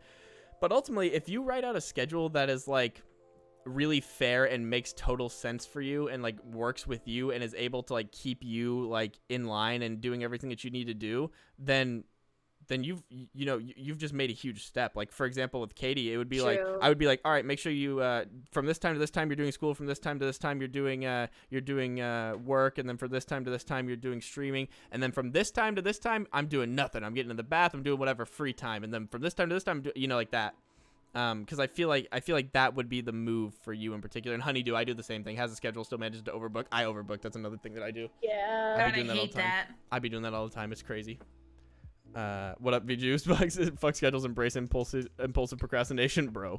Well, you know what? I think that's like also an issue. It's like, okay, I really like my job, but for some people, their job, like, they would go to their work, and then like their work would try to keep them extra and not pay them for it. Oh yeah, that's fucked. And it's like so normalized, because I remember this happened to me with my last job before, and I went to my dad with it. I was so frustrated because I was like, I'm not going, you have me fucked up. I'm not gonna stay there when I'm not being paid. Like I'm clocking out and I'm leaving. If you're not gonna pay me. Yeah, and because then my manager's like, okay, well then I'm not gonna schedule you for shifts, right? And it's like, are you fucking kidding me? It's weird because everyone around you is so okay with it, you know, and you have to be the one. And I've had to do that, and I've had to be the one where I said, no, I'm not going to think about work. The moment I step out of this building, it does not concern me. Yep. Because like ultimately what happens, and this happened to my ex. She started working at a fucking Dunkin' Donuts, and the Dunkin' Donuts is brand new, right? So in other words, if something's brand new, this is the time where you're going to be forming the work culture that everybody's going to have for the rest of this fucking Dunkin' Donuts existence, right? She just got coffee. Let's go. I just got coffee. So she's working at this Dunkin' Donuts, right? And she tells me, she goes, yeah, the manager doesn't let us or like doesn't tell us to take lunch breaks, and basically like makes it to where like we're praised if we don't take them, and then we kind of get like a side eye if we do take them. Yeah, and then she goes same. And then she goes, and then like whenever we try to leave right at the last second, he'll give us a task that's gonna take like 2 hours whenever it's time for me to leave right then, and then we just do it. And I literally go, no, what you're doing right now is like setting the culture. Illegal. No, yeah, firstly illegal. Yeah, Langer brought that up earlier, that's actually illegal, because it literally is. And so I was like, okay, not only is that illegal, like from a legal standpoint, not okay, it's also so immoral and so wrong, and what you're doing by all of you kind of like just looking the other way and letting this happen is you're building up this culture that is basically like, y'all have never had a problem with this before, why do you all of a sudden have a problem with it? Because you're going to be able to handle that for like 3 weeks, right? But then by week 4 you're going to be like, fuck this, like this, yeah, you're gonna be like, fuck this person, they keep on like not letting me get my breaks, and whenever I take them they look at me funny, you know what I mean? So I always have been really like conscious of like making sure that I have my boundaries set with like my managers and everything like that. My boundary is this: I will work as hard as I can while I'm scheduled. Don't work me over unless if you ask me, if you say, hey, can you is there any way that you can stay longer? I might stay, I might not. Thank you, Starfunk. I might say, I might not, but you can't get upset with me if I say no. But if I do stay, then yeah, you know what, I'm helping you out. But don't tell me I'm staying over. Don't tell me to do something extra whenever it's time for me to leave. Don't tell, you know what I mean? Like, don't do any of that shit. I don't like any of that, and I don't stand for any of that. But the problem is that people that are so people that are high in conscientiousness don't want to rock the boat, and they're people pleasers in a lot of ways, but then also they're also just in general they don't want to like cause chaos. Not even like people please, they just don't want to cause like any kind of like disruption in the workplace that would make anybody else feel any type of way. So what they'll do is they'll be like, fuck it, like I guess I just will let this happen. Everyone else is doing it, I might as well join in. Yeah, and what then, I think is really weird is that like you're telling the Duncan story, and I shit you not, the same exact thing happened to my roommate. Literally worked at a Duncan, and they don't let you have. No way. They don't let you have lunch breaks. That's crazy. Bring your roommate in. No, I'm just kidding. 10 hours a day, 10 hours, and it was to the point that I was literally outside of the Duncan, and I said, dude, my car just broke down. Can you please help me? You know, I just need someone who's strong enough to jack it up real quick. And he's like, I literally can't leave. And I said, what, you don't get a lunch break or anything? He's like, I literally cannot leave. That is insane. Absolutely so Dude, bizarre. I wonder if that's a Dunkin'-wide policy that they kind of like, I wonder. because you know they're skirting the line, right? Like they're skirting the legal line because they're not saying don't take your lunch break. They're not But saying, they won't give you one. but yeah, they just won't tell you. You know what I mean? And if you're like, hey, like I legally get an hour lunch break, they're like. "Ugh." Like they give you like a kind of like an irritated like sigh, like what the fuck, and then whenever Like, it's I time guess to you don't want to work, so I exactly guess I'll cut your yeah, hours. and then whenever it's time to leave, right? Like she would be like, oh yeah, it's time for me to leave, and they'd be like, all right, well just go ahead and get these 17,000 sandwiches made, then you can leave. It's like no, my schedule's like over, like my shift is over. I had it's like I'm not gonna stay. that was one of the experiences that I'm very happy I had whenever I was 16 and working at Old Navy. I had this experience with this with actually there's a really funny like revenge plot to this story that I'm about to tell because it really worked out for me later. Ruby. But basically this lady, which she fucking hated me. My brother worked there before me, and I think she really liked my brother, but really did not like me. Her name was Karen. Fuck you, Karen. If you're listening to this, Karen, fuck you. I still don't like you. I still haven't forgiven your ass. old mean ass, like mean for no reason head ass. Fucking Karens, dude. Yeah, dude, she was always on my case. She's the same one, Katie. I don't remember if I told you the story, but the story whenever me and my coworker were kind of hooking up in the side room, and like we're kind of like we would. No, we, you and, didn't tell me this. Okay, I'll tell that story next. But Oh my God. basically, Karen was like always being rude to me, and so that had already happened, like the thing where she kind of got mad, but she didn't know that we were hooking up in the side room. She just knew that we were like semi-dating, and kind of got like really mad, made up some sort of like bullshit reason for like us not being able to be together or something. What up, Sin? So yeah, so here's the story. So basically, we're like coming into the work, and they would do this thing called a 1 minute, which was the 1 minute meeting before you started your shift, where they would tell you where you're going to be, and they would be like you'd be like, all right, here's where you're going to be today, and then like kind of just tell you anything that's going on in the store, like sales or whatever, right? So like I go to my 1 minute, and Karen is giving it to me because she's a manager, and she goes all right, everybody good? And I go, oh hey, Karen, because they had this really bad culture about keeping us after work by an hour, and it was just expected us to stay an hour after, right? And so I go, oh hey Karen, I am actually gonna have to leave at 10 whenever my schedule actually says today, because tomorrow I have to go take the ACT, which is kind of like an SAT if you don't know. It's like a standardized test. So I'm like, I have to go take this ACT tomorrow, so I'm gonna have to go ahead and leave whenever I'm actually supposed to be scheduled. And she goes, oh yeah, you can leave once everything's done. And I go, no, I'm gonna leave like whenever my schedule says I'm gonna leave, because I have an ACT tomorrow. And she goes, wait, Karen was giving it to me. Oh God, I did say that, didn't I? Oh, you hate to see it. That's such a fucking bad one. Don't clip it. Don't clip. I'll delete the clip. I won't though. It'll be funny. But no. So like I was very much like no, I'm not gonna do that. And it was like the first time that I stood up to a manager, because firstly I just hated this lady. Like I was like fuck you. Yeah. And so I was like, no, I'm going to leave at 10 whenever my schedule says. And I just kept on repeating myself like that over and over again. And she was just not fucking having it. So much so that whenever I went to leave, she was like, you'll be hearing about this tomorrow whenever I come in. I'm like, fuck you. I was like, fuck yeah, I just got left or whatever. So then fast forward, here's the revenge plot. So fast forward, she just kept hating me for the rest of the time. Tried to tell me I couldn't date my coworker, which was not even a fucking rule. Like she just made it up because she didn't like it or whatever. And also me and my coworker weren't even dating. We were really just hooking up for real. It wasn't even nothing serious. But so then fast forward, she ends up like leaving for like 9 months or something like that, like a long time, but some sort of a medical leave. I think she said she had vertigo, which I'm not trying to make fun of her for that or anything, and I don't. It's like, man, that sucks, whatever. But I just I thought she just quit. I didn't even know she was on medical leave or whatever. So then she comes back, but in the time span that she'd been gone, I had worked up to a higher position than she was, and so now I was her manager. And bro, I was such a fucking piece of shit. Like, you got to keep in mind, I was only 17, so you know I was a piece of shit with that. I was abusing my power left and right every time I got an opportunity to fuck Karen over. Like, it would literally be like the women's department was the hardest department, and then the fitting room was like also really bad depending on how busy the store was. And every time that I was a manager, I would literally just switch whoever was in women's with whatever Karen was at, and be like, Karen, you're in women's today, or Karen, you're in the fitting room today. And she would just be like, fuck. Like, she would just be looking at me like, bitch, I know what you're doing. Like, you know what I mean? But I just kept on doing it to her over and over again. Bro, I really was a menace, Oms. I really was a menace, bro. I never let it go.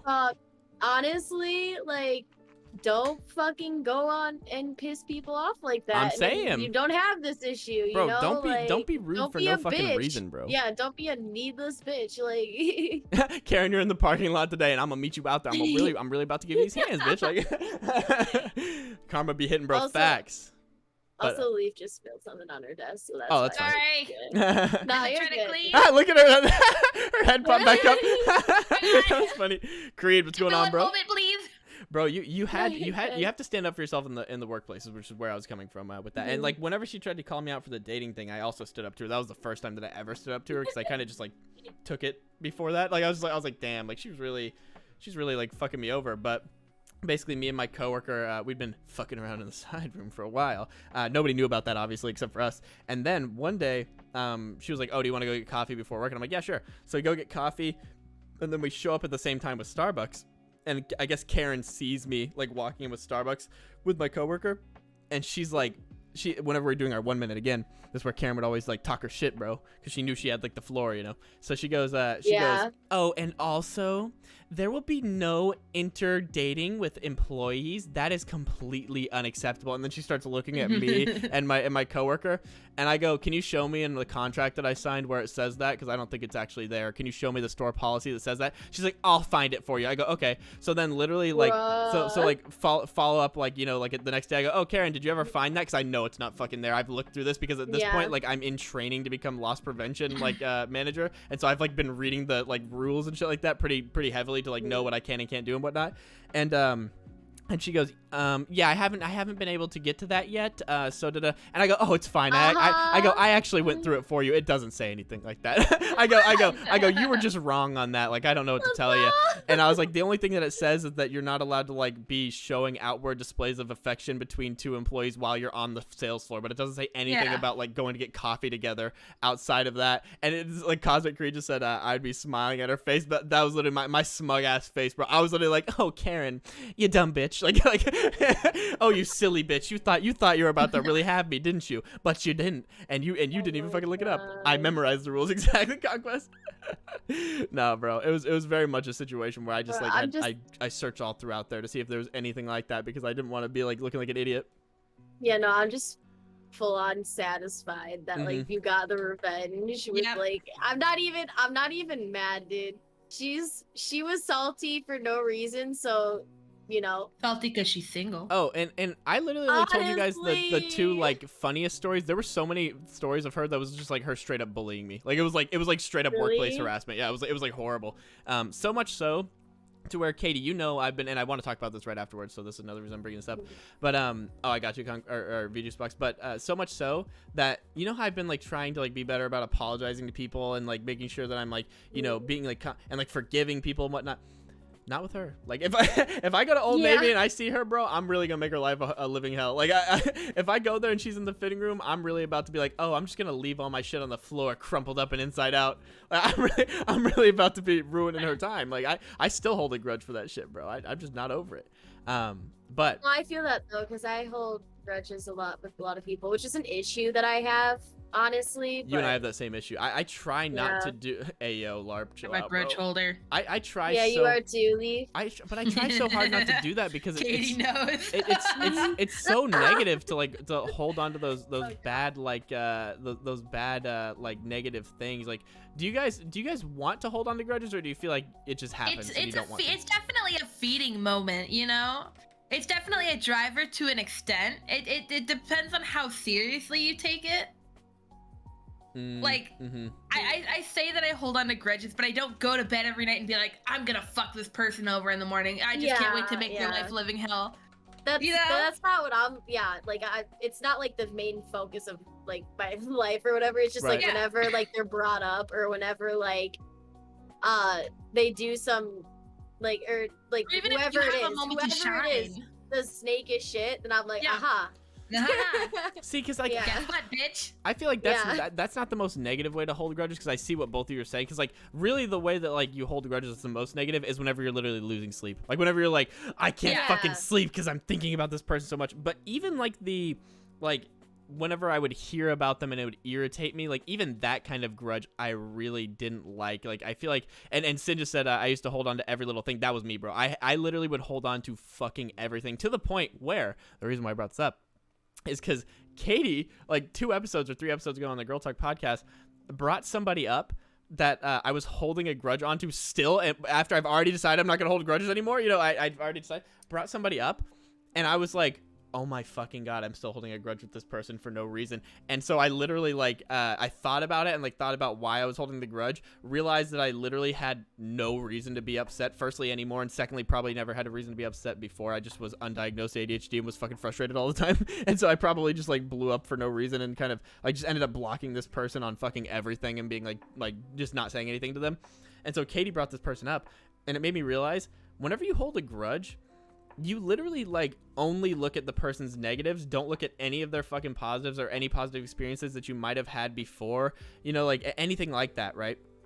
And so yeah, I just apologized to somebody recently because I was holding a grudge for them, and it felt really good. Like, it feels so good whenever you forgive somebody, and whenever like, and once you've forgiven somebody and then you realize, oh, actually I'm the reason this is happening, you know what I mean? Like, it's actually me to blame in the first place, you know what I mean? And then you can like seek forgiveness for them, which also feels really good. Like, it just feels like you're getting like a weight off your chest. It feels so good. Like, Yeah. to get rid of it. Sometimes they don't have any positives. Yeah, there's times where you just need to cut people off. I think that there's That's times what I was gonna like that. say, is you have to realize that sometimes people are just They're toxic. irredeemable. Yeah. It's just But not worth letting it. go, I was actually talking to my friends the other night, and I was like, I realized that like I hold like a lot of grudges, and they're Mhm. like you need to let go, but that doesn't mean that you have to forgive them in Yeah. a way. There's a It's huge kind of difference. just- Yeah, it's like you let go of like the anger that you hold for them, but they're Mhm. still cut off from your Yeah. life. Right. Like they're still It doesn't like need not to affect coming your back. day to day. You Yeah. can keep moving Mhm. on without them. You don't Yeah. have to forgive them, but it doesn't need to be in the front of your head all the time. Yeah, What if and I you- mean it's not. No, I Mhm. don't think any of my grudges are like right, like my main At the forefront of your focus. line, yeah, or mind. Like Yeah. they used like some of them used to be when it was like really relevant, Mhm. but like at the time it was just like now it's kind of just like whatever. Like I feel what you guys are saying, and you've kind of changed my mind a little bit on my, on like the thought that I just said, where I was like, yeah, you should just forgive everybody. I've kind of like you saying that has kind of made me have like a little bit more introspection on that. But I think that like ultimately what I do now is like, if I feel like I literally can't forgive them, because I definitely have people like that. Like Katie and I talked about that last week a little bit, how there's a few people that I can't forgive because they've just done something that's so fucking horrible that to me it's like, no, there's no forgiving you for this. If I have people like that, what I do is I cut off the person completely, and I like block them out from my mind. Like I don't give them, like, in other words, I don't give them the satisfaction of getting to even be in my reality at all. And I think that's kind of what you guys are describing as well. So I think we actually were just yeah, on the same page. that's what I'm. Yeah, that's basically. Yeah, what as I'm I was trying to talking get it through, at. Katie, I'm like, Yeah. we're really just on the same page, aren't we? Yeah. But yeah, I think it's Honestly. important. The main thing though is to not be like holding on to that tension. Like it's just not worth it. Like it's people It's say a lot of just negative energy Yeah. that like you just don't need to be holding on to. Yeah. because like ultimately you guys are right. You don't have to apologize, or you don't have to forgive everybody. Like, and I don't think you have a responsibility to do that either. Like I don't think you should have to do that. But I do think that like just for your own like mental health and like from my experience, my experience is that anytime that I've let shit go or cut people out and been like, I'm just not gonna think about this anymore, is so much better. Like sure, D just said I forgive you, but I don't want to see your existence again. That's fine. I think I think that if that's the route that you feel like is the best for you, that's fine. You should do what you have to do. You know. So Katie, let me message you something that I kind of want to talk about, and you can tell me if you want to talk about this, and if you don't, then that's fine. But either way, I'm gonna have to use the restroom break here in a second. So let me Don't worry. let me message Okie you this really dokie. fast. But you guys can just start talking now, because I'm literally just gonna write this message to Katie and then go to the bathroom. I'm gonna mute my mic right now, so y'all can just chit chat Yeah. with the chat. I want to see what is going on. Right Well, here. hi, chat. Hello. Sin, you said I have someone that is holding a grudge against me that doesn't even know me personally. It's so weird. That is weird. Oh yeah. What? Why are they mad at you if they don't even know? What? I feel like if you don't like, I Yeah. consider myself to be a very selfish person because I'm very willing to put my needs above. So not in like a damaging way to someone Yeah. else, but I have a very firm belief that if you are not willing to tell me that I made you upset, if you don't tell me that I've wronged you, it is not my responsibility to figure out that I've done something wrong. You know? And not in a malicious such a way. Good point. Oh my god, I never Like, thought if of I it had like a that. problem with you, Katie, I can't Mhm. expect you to be like, I'm sorry, Leaf. I didn't mean to hurt your feelings, but I didn't tell you they were Yeah. hurt. you're not a mind reader, and I don't want people to expect me to read their minds, And this is such especially a over good the point. internet. Yeah. I could look at Arcagetti's and be like, "Oh, he told me to excuse me, he told me to shut the fuck up." I know him. You don't know the context unless you know the person, and it's so damaging to be like to assume, to assume that someone knows something. I'll do it again. Do it, bitch. Yeah, You can't read minds. it's kind of toxic, but it's good. It's good. It's good for yourself in the long run. Yeah, the thing is I remember one of the people before in my past, like, that I've had issues with, is I came up to them and been like, hey, like, I really don't like that you're doing this and this and this. But then they just say, what? I'm not doing that. I don't know what Yeah. you're talking about. And then they gaslight me Yeah. into thinking I'm wrong. So it's Yeah. hard to deal with it sometimes when they don't think that they're doing anything wrong and they don't feel that, like, your anger is justified. Yeah. So gaslight, I know, right, honeydew? Like, it's like the worst thing anyone, I feel like, could possibly go through. And you Because have to suffer from gaslighting yourself too. that's what I'm saying. Like, I It's like, gaslight myself way more than anyone could ever do it. yeah, and then to have someone on top of that, Yeah. like an outside source, to be like, no, you're wrong too. Like, to forcefully make someone question their own selves is so evil. Mm. Like, I just, Mhm. yeah, I'm so good at gaslighting. I gaslight myself. No. Self gaslighting is so true.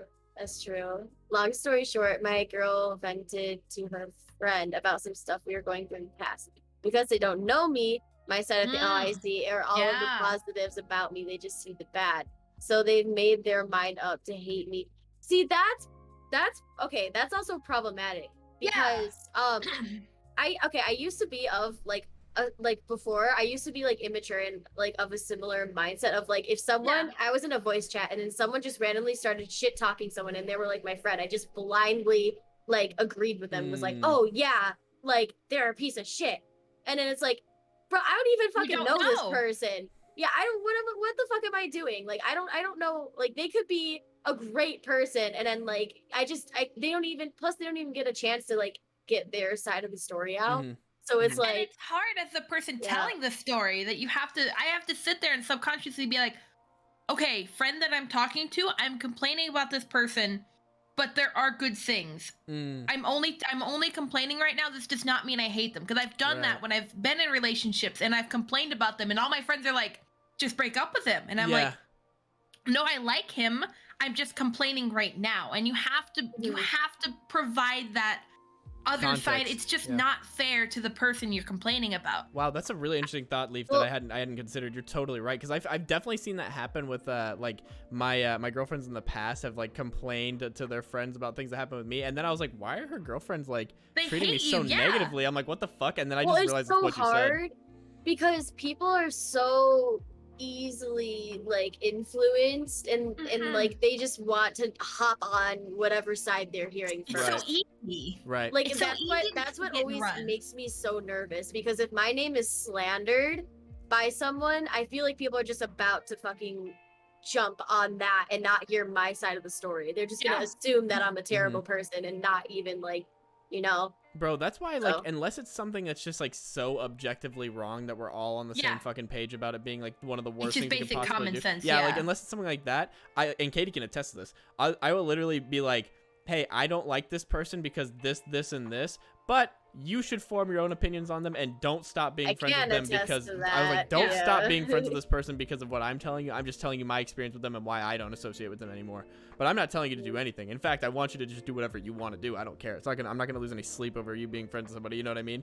And and I feel like that's normally the context that I give. But I think even going a step further and saying what Leaf says is actually like the best way, because I think that it's hard though. It is, because you're so angry, right? Normally, whenever you're venting about something, you're like upset about something, right? I think, and you have to stop and be like, I still love this person. I'm just really angry right now. Right.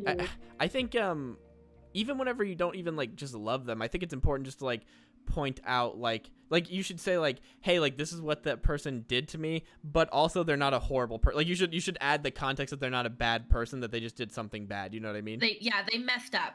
Right. But everyone messes That's up, such a you good know? point, Leaf. Oh my god, I hadn't even ever considered that.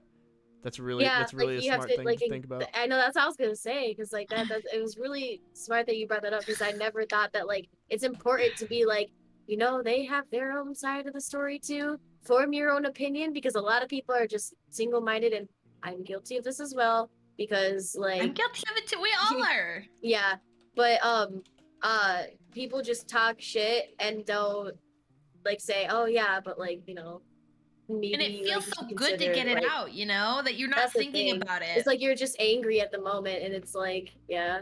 Oh, Ruby just brought up a good point. Ruby said to put things into perspective, when Ty talks about an occurrence that he had with some random person doing something shitty, we're all so quick to say they're shitty on a human level. So we all be doing the similar shit, bro. That is so true. I have like yeah. that is something that like when it goes back to, like, what responsibility do you have as a content creator for what you're saying? Like literally, there's so many times where like I will like be talking about whether it be like a Tinder date or like whatever the case, but I'll be like talking about them as if they're just objectively not good people. And so even though these people don't have like anybody's names or anything like that, I'm one slip up away from people like one slip up being like, oh, this person's first and last name, from them being like, I will always have a negative opinion over this person now. I think they're a horrible person. You know what I mean? Like it's really crazy. Like when you don't put things into context and say like articulate like, hey, like I'm not trying to say this person necessarily like a horrible person, but this is what they did to me and I didn't like it or whatever, And there's just gonna be people fundamentally that you don't get along with. Sorry, Katie. Oh no, you're good. Don't worry about it. I'm just saying. Well, think about like Dream, right? Dream. If you know who that is, do you know who that is? Yeah. Yeah. So like he'll just like someone will like have a criticism or something, and then he'll just like attack that person. And it makes it seem like, oh, that person's a piece of shit, and his entire community will just go and attack that person, and he does not give a shit. Yeah, and that's it's like, so shitty.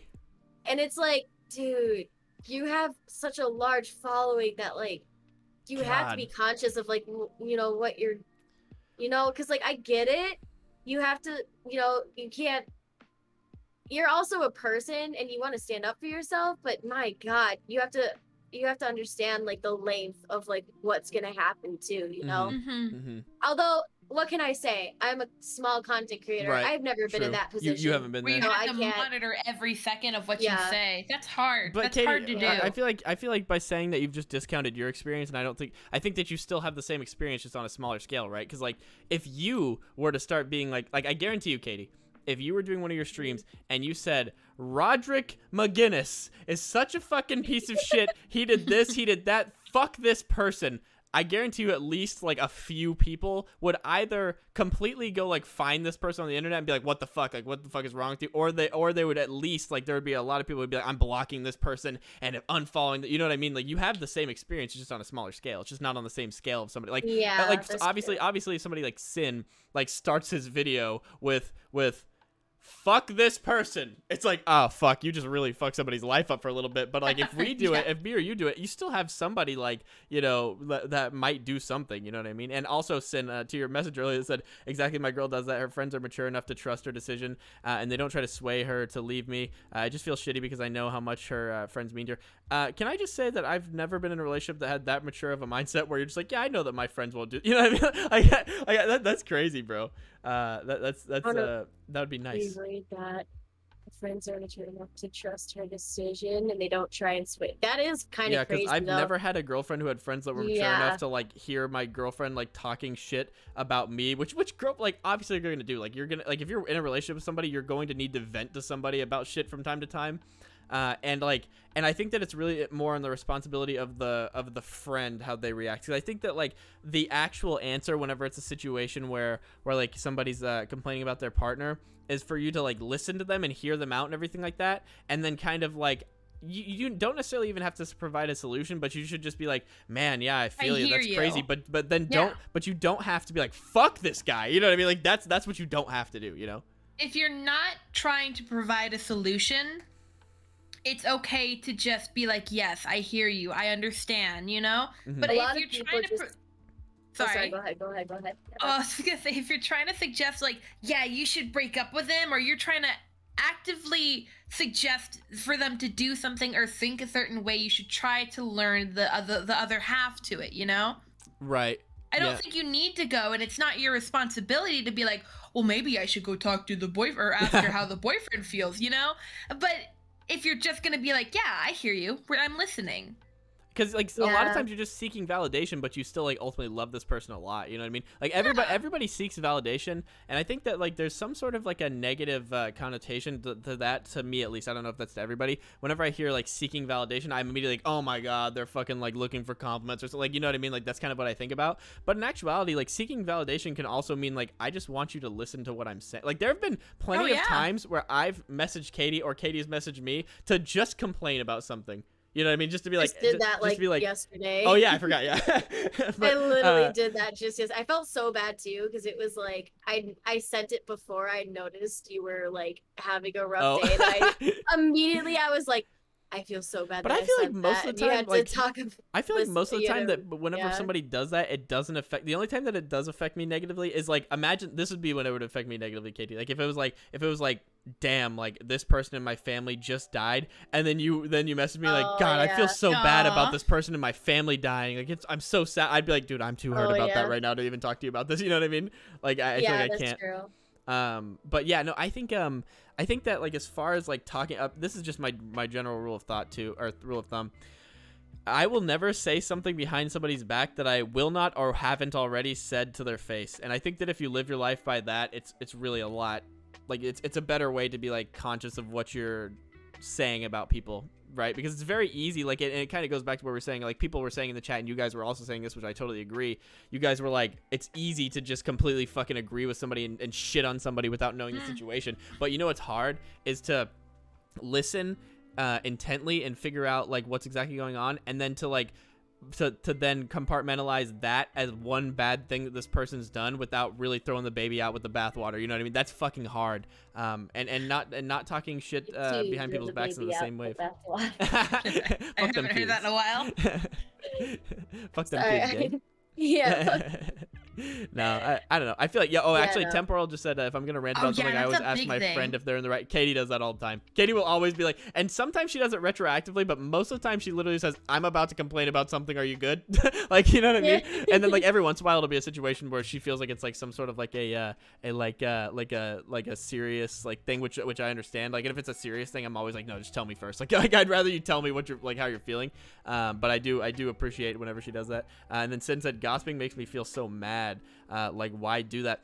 I mean, like it depends on like what you like. If you're talking about hey Cal, what's going on, bro? If you're talking about gossip in the sense of like that meaningless dribble that like doesn't accomplish anything, I'm right there with you. But there's times where like if you classify this as gossip, where you're complaining about something that somebody did. I don't think it's gossip if you're like telling someone how it impacted you and you're not bottling it up. Right. Yeah. Right. Yeah. I think you're right. Especially misinformation. Like, I said, yeah, true. Because like, oh, did you hear this person did this? Oh my god! Like there's some sort of like little bit of joy that you're gaining from like talking about it. You mean putting someone else down or fucking rumors or whatever. That's true. Ruby said I think it's gossiping if it's something that has nothing to do with you. That's a good way to think about it. That's a good way. Yeah. Yeah, and I feel like there's times though where things can affect you in a way that like isn't inherently obvious, right? Like for example, if you like have a friend that's being like really negatively affected by something that somebody else is doing to them, and it's starting to affect you, then I feel like it is affecting you. You know what I mean? Like now it's affecting you, even though it's not directly like you're not the person that's being targeted by this. You're still like, fuck, like God, like it's really like making my friendship with this person worse, and it's making me like sad whenever I talk to her, like that kind of stuff, like whatever. I feel like that's hard because you care so much for people, Exactly, Gigs. That's kind of what I was trying to say. It affected me because it affected somebody I care about. That's exactly what I want to talk about. Speaking of that, like, what do you guys think about like? So one thing, gossiping is like rumors or shit that's not confirmed to be true. Yeah, there we go. Yeah, if you're not affected by it anyway, right? Okay, right. That makes sense. Gigs, how are you? I do think that's lame as well. So like if you're gonna say something behind somebody's back, say it to their fucking face. Like just stop being a pussy about it. But one other thing like that kind of goes along with like the conversation we're having right now is like, are you guys bad about like ignoring red flags from friends? Because like I feel like I feel like there's been so many times, like in relationships, obviously, like I think people are like in romantic relationships, I think people are more conscious of to be like looking for red flags. At least in the way that I am. I don't know how everybody else is, but in friendships, I feel like I've been in so many situations where I've just blatantly ignored something that somebody was doing that was wrong and been like, oh, I'm just gonna, yeah, exactly like what Honeydew just said. Obvious red flag. I do not perceive it. I feel like in the past, I had this really big struggle with like, I would just let my friends get away with fucking everything and not like say anything. And ultimately, and Sin and I have a similar perspective on this. But what is your guys' perspective on that? Like, how much do you think is fine to like let them get away with, one, and then two, do you ignore red flags in friendships? So I have a hard time addressing it, but I'm like really trying to improve on doing it because I used to just ignore it and be like, and that was like one of my friendships I had like IRL a bit ago. Like I just wouldn't even fucking tear in a blind eye to whatever happened. And like, mind you, like my friends are all good people. I'm friends with them for a reason. It's just like if they pull shit that's uncomfortable to me, I kind of just let it fly, and I didn't really stand my ground / have boundaries. But now I think I've been getting a little bit better at trying to tell people, hey, this makes me uncomfortable. Can you please not do this?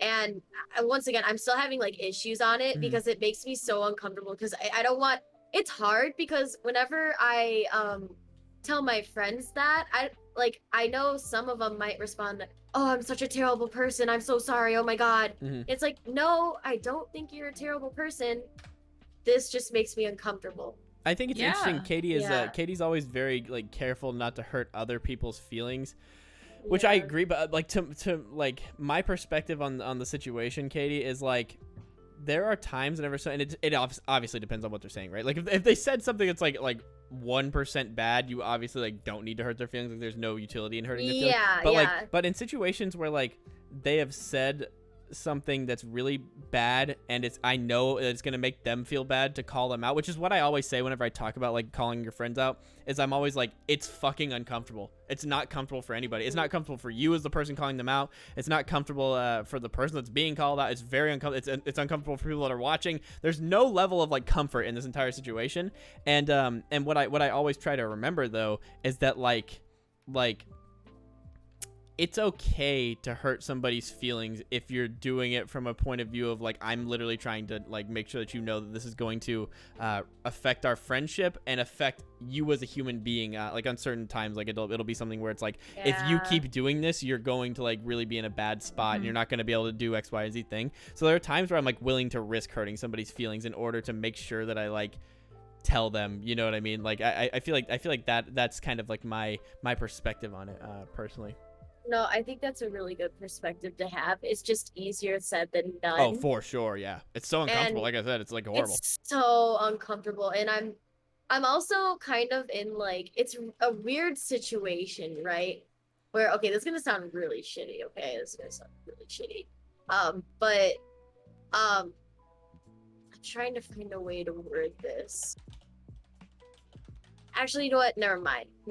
I can't find a way to word this where it doesn't sound completely like wow, make the other person sound shitty or make you seem shitty. It could make me seem shitty if I'm gonna be real. I think it is like, I can make myself look shitty for you. How about that? Yeah, let's do it. Okay, I'll make myself look shitty next. All right, so I feel like I'm gonna try to find a way to word it in a way where it makes sense and it doesn't seem like, Katie, you're fucking crazy. Right. Yeah. Don't worry, Katie. I am the biggest. I'm the biggest bitch. Impossible because I'm here, but go ahead. Okay.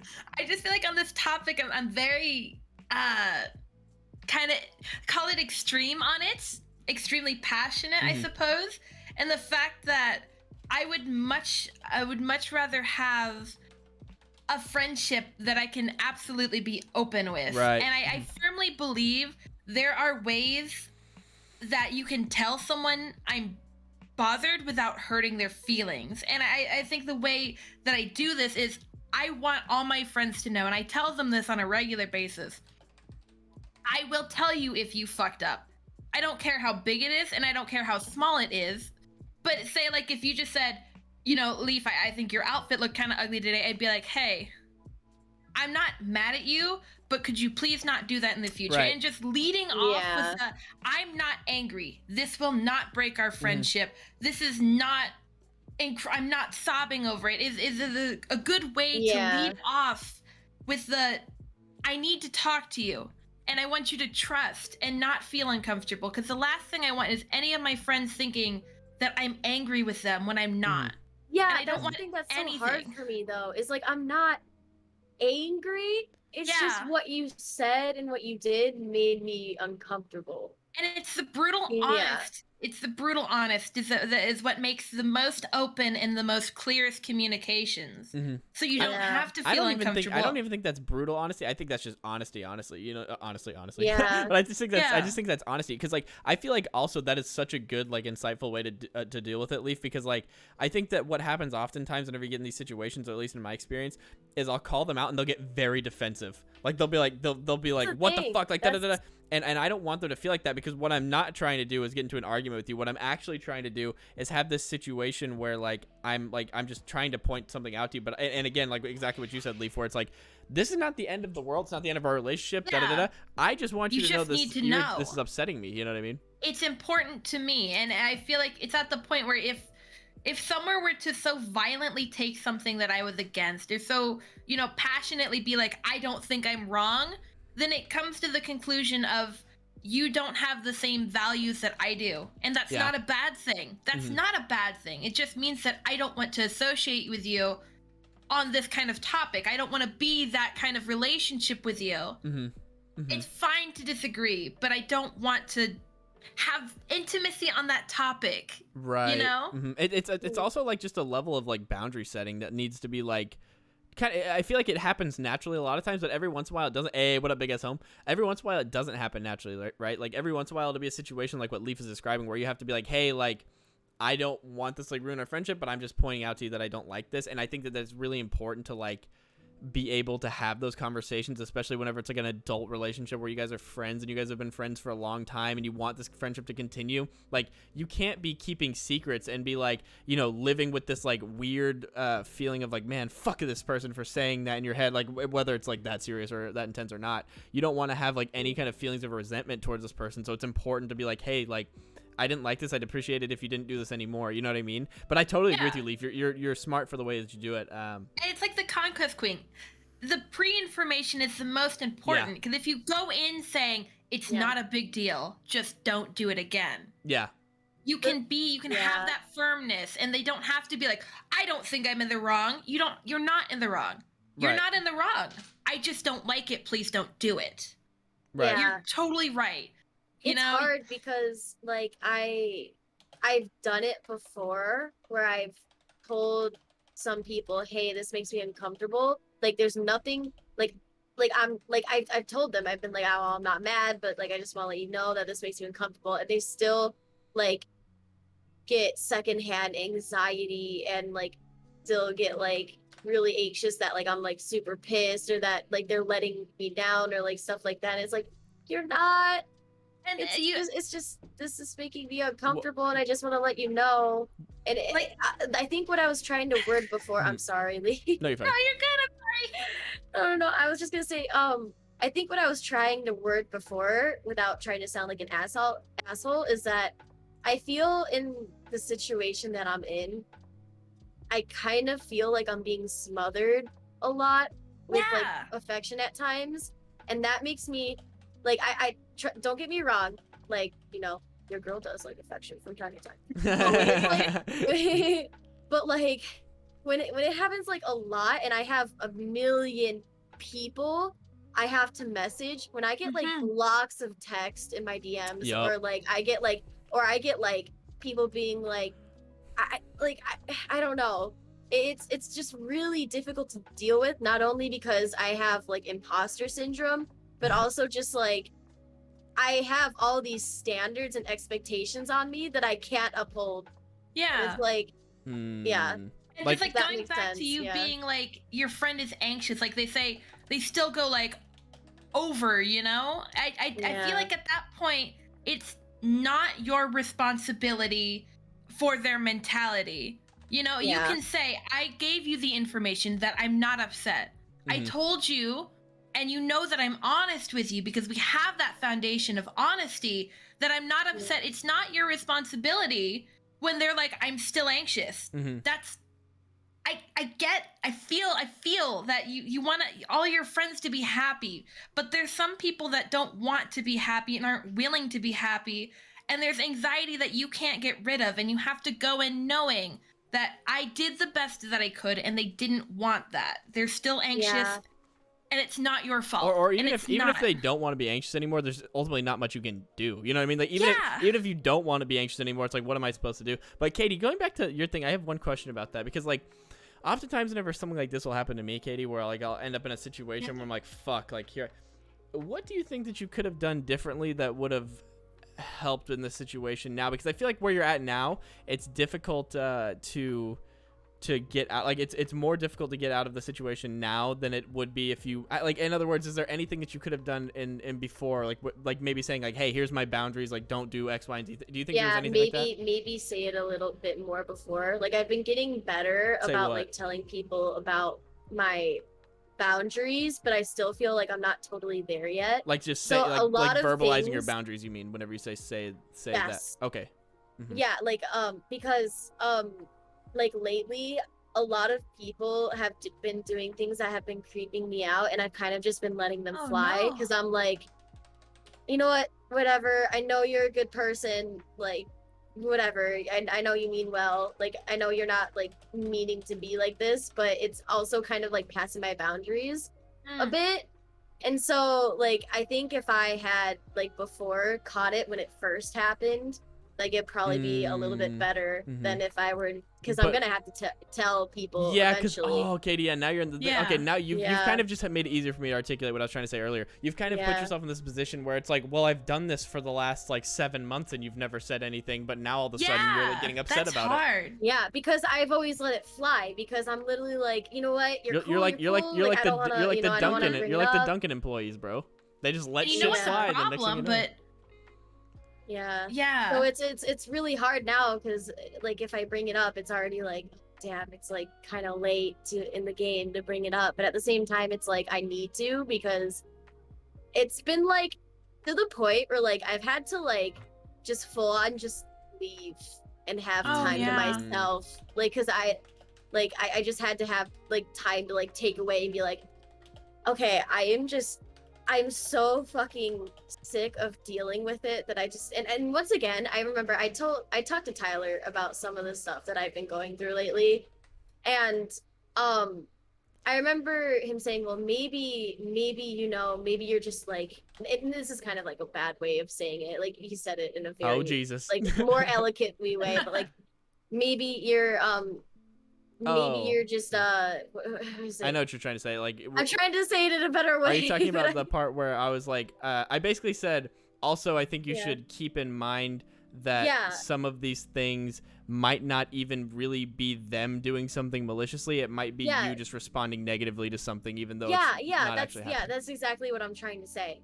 Oh, I was just gonna, Katie. I think what you should try to do, and this is just coming from my perspective, not hearing their perspective, is think of it in a way that is it fair to them that you're distancing yourself from them because they don't know that it's a problem, you know? Yeah, that's And it's true. I feel like if you walk in to them with a I want to fix this mentality, something's been happening, I haven't, and fault yourself to some degree of I didn't tell you this, if that's the case, obviously, of I didn't tell you this, but there's something I would like us to work on. Right. And it puts them in a I think position I'm gonna of, have to yeah. talk about it soon because I'm not gonna lie, like it never used to bother me, but now that it's like a lot, like Yeah. a Bro, lot, and bro. it's just like from multiple people too, I'm just like, Yeah, I need that's the thing about I need Katie's to situation in breathe, particular. It's dude. not like it's just one person. But Honeyboo, I feel exactly the Yeah. same way right now because like Honeydew, I keep on wanting to call her Honeyboo because Honey Boo Boo. but Honeyboo. but Honeydew, I feel like the exact same way because like every time that Leaf like says something, I'm like, fuck, that is how you do it, isn't it? like, I'm like, fuck, that is I've exactly how gone you through should a lot handle of that. struggles, Because like so what to she keep people from doing that is good. Dude, 'cause, like, to what keep she people just- from making the same mistakes I did. Anti Shadow, thank you for the follow. But what Katie was like just like going through like her situation, I feel like you just navigated that in the easiest way for all parties involved, which is to say, Yeah. hey, I've been having this issue with you for a while. I've just never brought it up. So in other words, you're kind of saying, hey, it's not your fault. It's the fact that I you haven't brought this didn't up to you. know. You just didn't know about it. But this is something Yeah. because I feel like I was having a hard time whenever Katie was bringing this up to me to like figure out a way to like not be like Defeat it. yeah, because I feel like if you say it, if you're just like, hey, like this is what you've been doing, it's been fucking pissing me off. It's like You're at fault. because like You what happened? did wrong. This Yeah, this yeah. this And used that's not to what this I'm used to happen trying in to my do either. in my Yeah. relationship all the time. Basically, what Because happened I is that care about all these Oh. people Mhm. dearly. It's Yeah. just, Yeah. but in like speaking of caring about people really strongly, because like this is like literally the person that I cared about the most at this time. I would always do this thing in my relationship whenever I was younger. This is the thing that kind of made me like realize not to do this, where I would like be very like I would like not say something for fucking 3 months and then I'd be like, you always do this, and then she'd be like, why are you freaking out on me? This is the first time you've ever told me this. Like how was I supposed to know this is a problem? In other words, like I just kept on not communicating and not telling them, and then next thing you know, like I like am freaking the fuck out on this person, and they're literally like, what the fuck? Like I didn't know this was a problem. Now all of a sudden you're screaming at me, or like you're raising your voice at me, or whatever the case may be. And I feel like that's kind of what might happen, Katie, if you don't like kind of start to figure out how to like start navigating this correctly, you know? Because ultimately, like you are kind of bottling right now. By like not saying something. Not that I think It's I don't even true. think that's necessarily like a bad thing. I think it just says something about you not wanting to hurt people's feelings, you know, like more or Yeah. less. that's it. Is like I just don't want to hurt people's feelings. I don't want to make them feel as though they're causing me Or a Like, they're terrible bother- person, yeah. like I don't want them to feel like they're a terrible person, and I don't want them to feel as though they're bothering me, because 90% of the time it's not. It's just the one time, like the times where it's like, oh, that just Right. that just makes me feel so uncomfortable. Right. Please But I don't just feel do like that. Like you should fix it in the short term as soon as you can, because it's like I'd rather cause someone a little bit of discomfort now than, or I guess a moderate amount of discomfort now than a little bit of Mhm. discomfort over like the time span of a month, because I'm Yeah. assuming you haven't been talking to this person because they've been making you uncomfortable, and it puts them in a position of, Yeah. why isn't Katie talking to me? I don't know why. Bro, two things I want to point out in the chat that have been said that are like fucking facts. Starfunk said, think of it as an us versus the problem instead of you versus me, which is something that I took up in my relationship that really helped. And then the other thing is Gig saying this is fucking true. This is true as fuck. This is so true. It took me Uh, forever. Gig said also, which I have never even considered this until you just said this, Gig. So thank you for adding something new to my life. But this is very much something that I've done in the past whenever I didn't mean it. She said, also, if you don't want, Also, if you want someone to truly realize that something has been done, when an apology has been given, do not respond with "it's fine." Tell them thank you for apologizing. Oh my God, Say something along those lines, because people need to hear those words. Because if you say "it's fine," now, even if it's fine. It's subconsciously, okay. even if it's subconsciously in the back of their mind, they're thinking, "Oh, it's fine. Like we're good. Like there's no." But if you say "Thank you for apologizing," you're acknowledging the fact that like, "Hey, I do appreciate you apologizing. It really means a lot that you did that." But it's also not fine. Like we're not like it's not. You can't just keep doing this to me at the end of the day, because like that goes back to something somebody said earlier. I'm sorry, I can't remember who said it. It's been a while. It's the one that I starred 3 times because I wanted to go back to it and then I forgot. But they were essentially saying something like, well, what if they do it again? And I think that like honestly, Giggs's outlook on this would kind of help that. It'd make it to where it probably doesn't happen as much. Can I add on to this? Yeah, go ahead. Okay. Take that same thing and apply it on a bigger span. Bigger span. This is so effective when people like to normalize thing. When everyone says I want to normalize something, saying or not responding in the typical way is so good for like.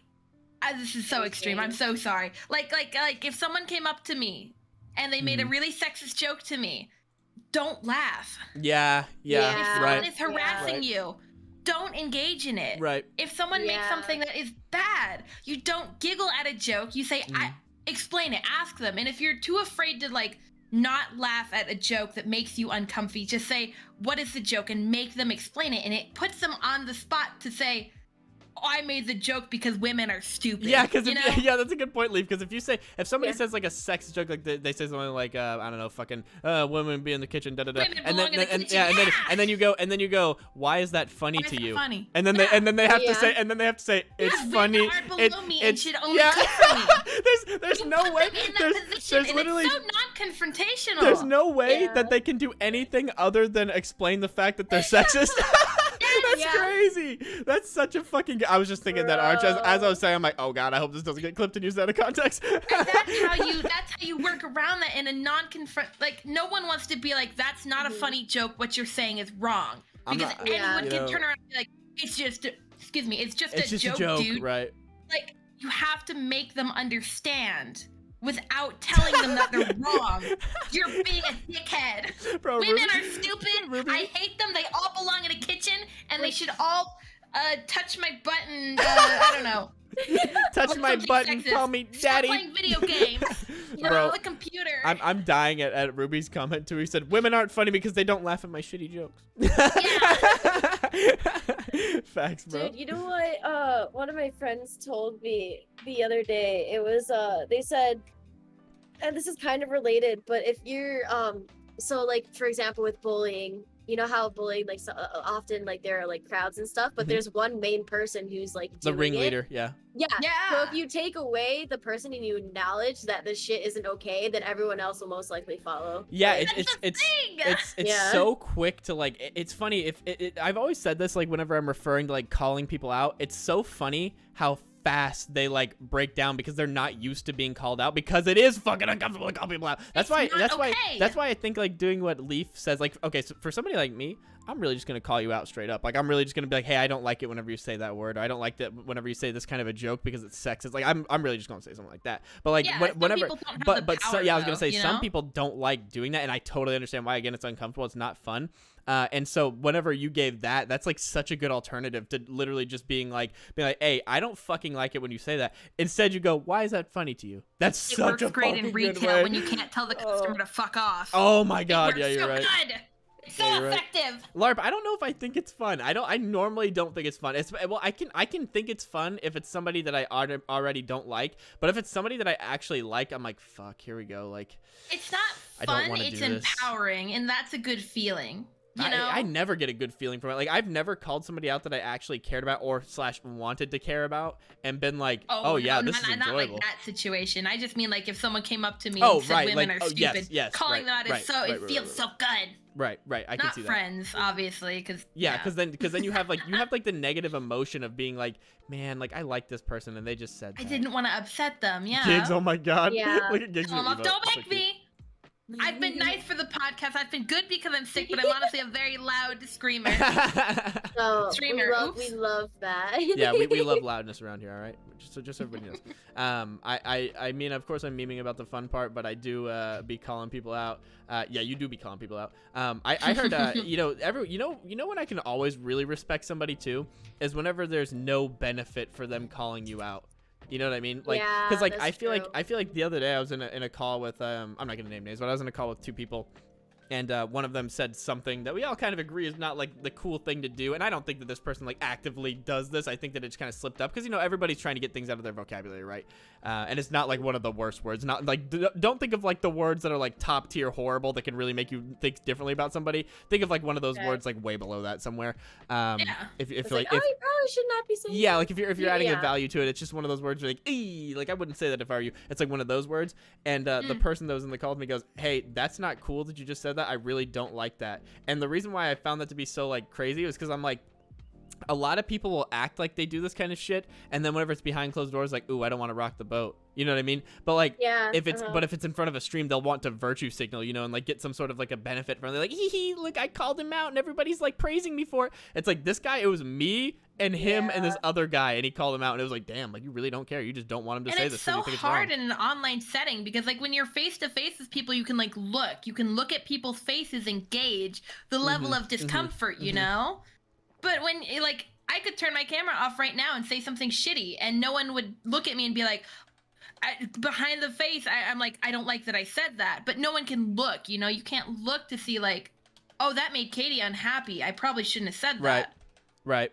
Yeah. Right. And like some people, people also just have such different lines for like what they think is like acceptable and what they think is not. And then like also I think a big thing about it is like it depends on where you grew up, you know, because like I think that like so many people like grew up in areas and like times where it was like okay to say X, Y, and Z like thing, and like they think of it as like almost not even being the same word at that point. But it's like at the end of the day, it's like you can't let somebody get away with saying something that you find to be unacceptable at like a human level. And I think that it's important that we call each other out and hold each other accountable. And especially like and you know, like obviously this is a girl talk podcast. I ain't trying to, you know, like, but like I think that it's especially important from, this is just because I only have this perspective, right? But I think it's especially important for men to call out other men, because like I can't even fucking tell you how many guys have came up to me, like I don't even know these people, you know what I mean? I'll just be in the sauna or in like the locker room and they'll be like, God, did you see the ass on that girl? I've been fucking staring at it all day. And I'm just like, what? Like, I'll just be like, what the fuck did you just say? I'm like, dude, that's fucking weird. Like, I just call people out so quickly on that kind of shit because, like, men just always, like, they'll say they don't like this kind of behavior, and then, like, whenever it happens to them, they're just like, hee hee, it's funny, like, whatever, I'm just gonna look the other. No, you have to call these people out, because what you're doing, and it's what Leaf was saying at the very beginning of this, like, whenever we started this conversation, is what you do if you don't say anything. You're literally just being like you're kind of part of the problem, because you're not saying anything to tell them that this is wrong. You're just letting them keep doing the wrong thing instead of like saying something. You know what I mean? And that way you're kind of just like accepting it, like by not saying anything, if that makes sense. Right. Yeah. You're yeah, exactly. It's perpetuating the problem. I totally agree. And Arch, what do you mean? He said if guys want to be insecure about that stuff, I just think he's talking about the booty cheek thing. Wait, like the you're talking about like being like, oh my god, did you see her oogling over women? Nah, I don't like that. Like, it to me, because that's like you're like one step away from doing something creepy or saying something creepy to me. Yeah, they normally talk about and I agree, they do normally say it out of insecurity, but to me, like, it doesn't ultimately matter why they're saying it. It, like, to me, this is my thought process, right? I'm insecure about a lot of things, but I understand that it's not acceptable for me to put my insecurities out into other people and like hurt other people with my insecurities because I'm insecure about it. And you might not be directly hurting that person right then, but whenever you say something like that, like they say, like, right, Gigs just used the word predatory. That's the word I've been kind of looking for. If somebody says something predatory like that to me, what if I'm a crazy person, right? And then now I'm like, oh, this person also thinks it's okay to be like this. Acceptable. Yeah, like this is acceptable. You know what I mean? You never know like what somebody's thinking, especially if it's a stranger. Like that. But I'm telling you, it happens more than you probably would think. Like how many people like come up to me and like say weird shit to me like that, or they'll just like think that I'm okay with them saying something, and I'm like, no, I'm like, that's not cool. Like, what the fuck? That's really fucking weird for you to say. Like, I can even like if somebody came up to me and said, oh my god, like this girl has like a really nice ass, I'd be like, little weird, but whatever, like it's not that. But whenever I'm talking about whenever they like come up to you and they're like, dude, I would fucking do this to her and do that to her, I'm like, dude, what the fuck? Like, it's like, calm the fuck down. Like, I don't know why you're telling me this. It's fucking weird. It's not acceptable. And nobody's perfect. Yeah, I agree, nobody's perfect, but like at the end of the day, like again, at the end of the day, you're right, nobody is perfect, right? Like nobody is perfect, but that doesn't mean that it's acceptable to like be shitty. You know what I mean? Like just because nobody's perfect doesn't mean that you can be actively bad, right?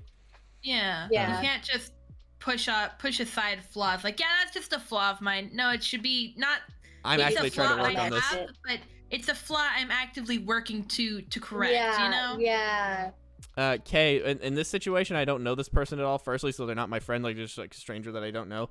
And secondly, it's not them talking about cute girls and boys. It's them being like, I would fuck the shit out of her. Like, it's like really fucking weird, like over the top. Like, it's like literally if he were to be like, oh wow, that girl has a really nice body. She's so gorgeous. Yeah, like she's beautiful. She has a nice body. She's hot. Any of those, I'm literally just like, oh yeah, whatever. But whenever you start being like, I would fuck it, like, oh, let me list all of the things I would do to her. I'm like, oh my god, like fucking. Even just like, I feel like saying, I'd hit that or whatever is kind of creepy as well. I feel like whenever somebody says I hit that, that's the level where like I start being like, or I'm like, No, it's really hard to pinpoint at what point is it too far, you know? Yeah, right. And especially because everyone has different levels of being comfortable. I think that it's hard. You know, whenever I think it's too far though, is like if I'm your friend you're already going to know like what you can say to me and what you can't. If I don't know you, you don't know me. You know, why the fuck are you saying it to me? I don't know you. You know what I mean? That's really more of like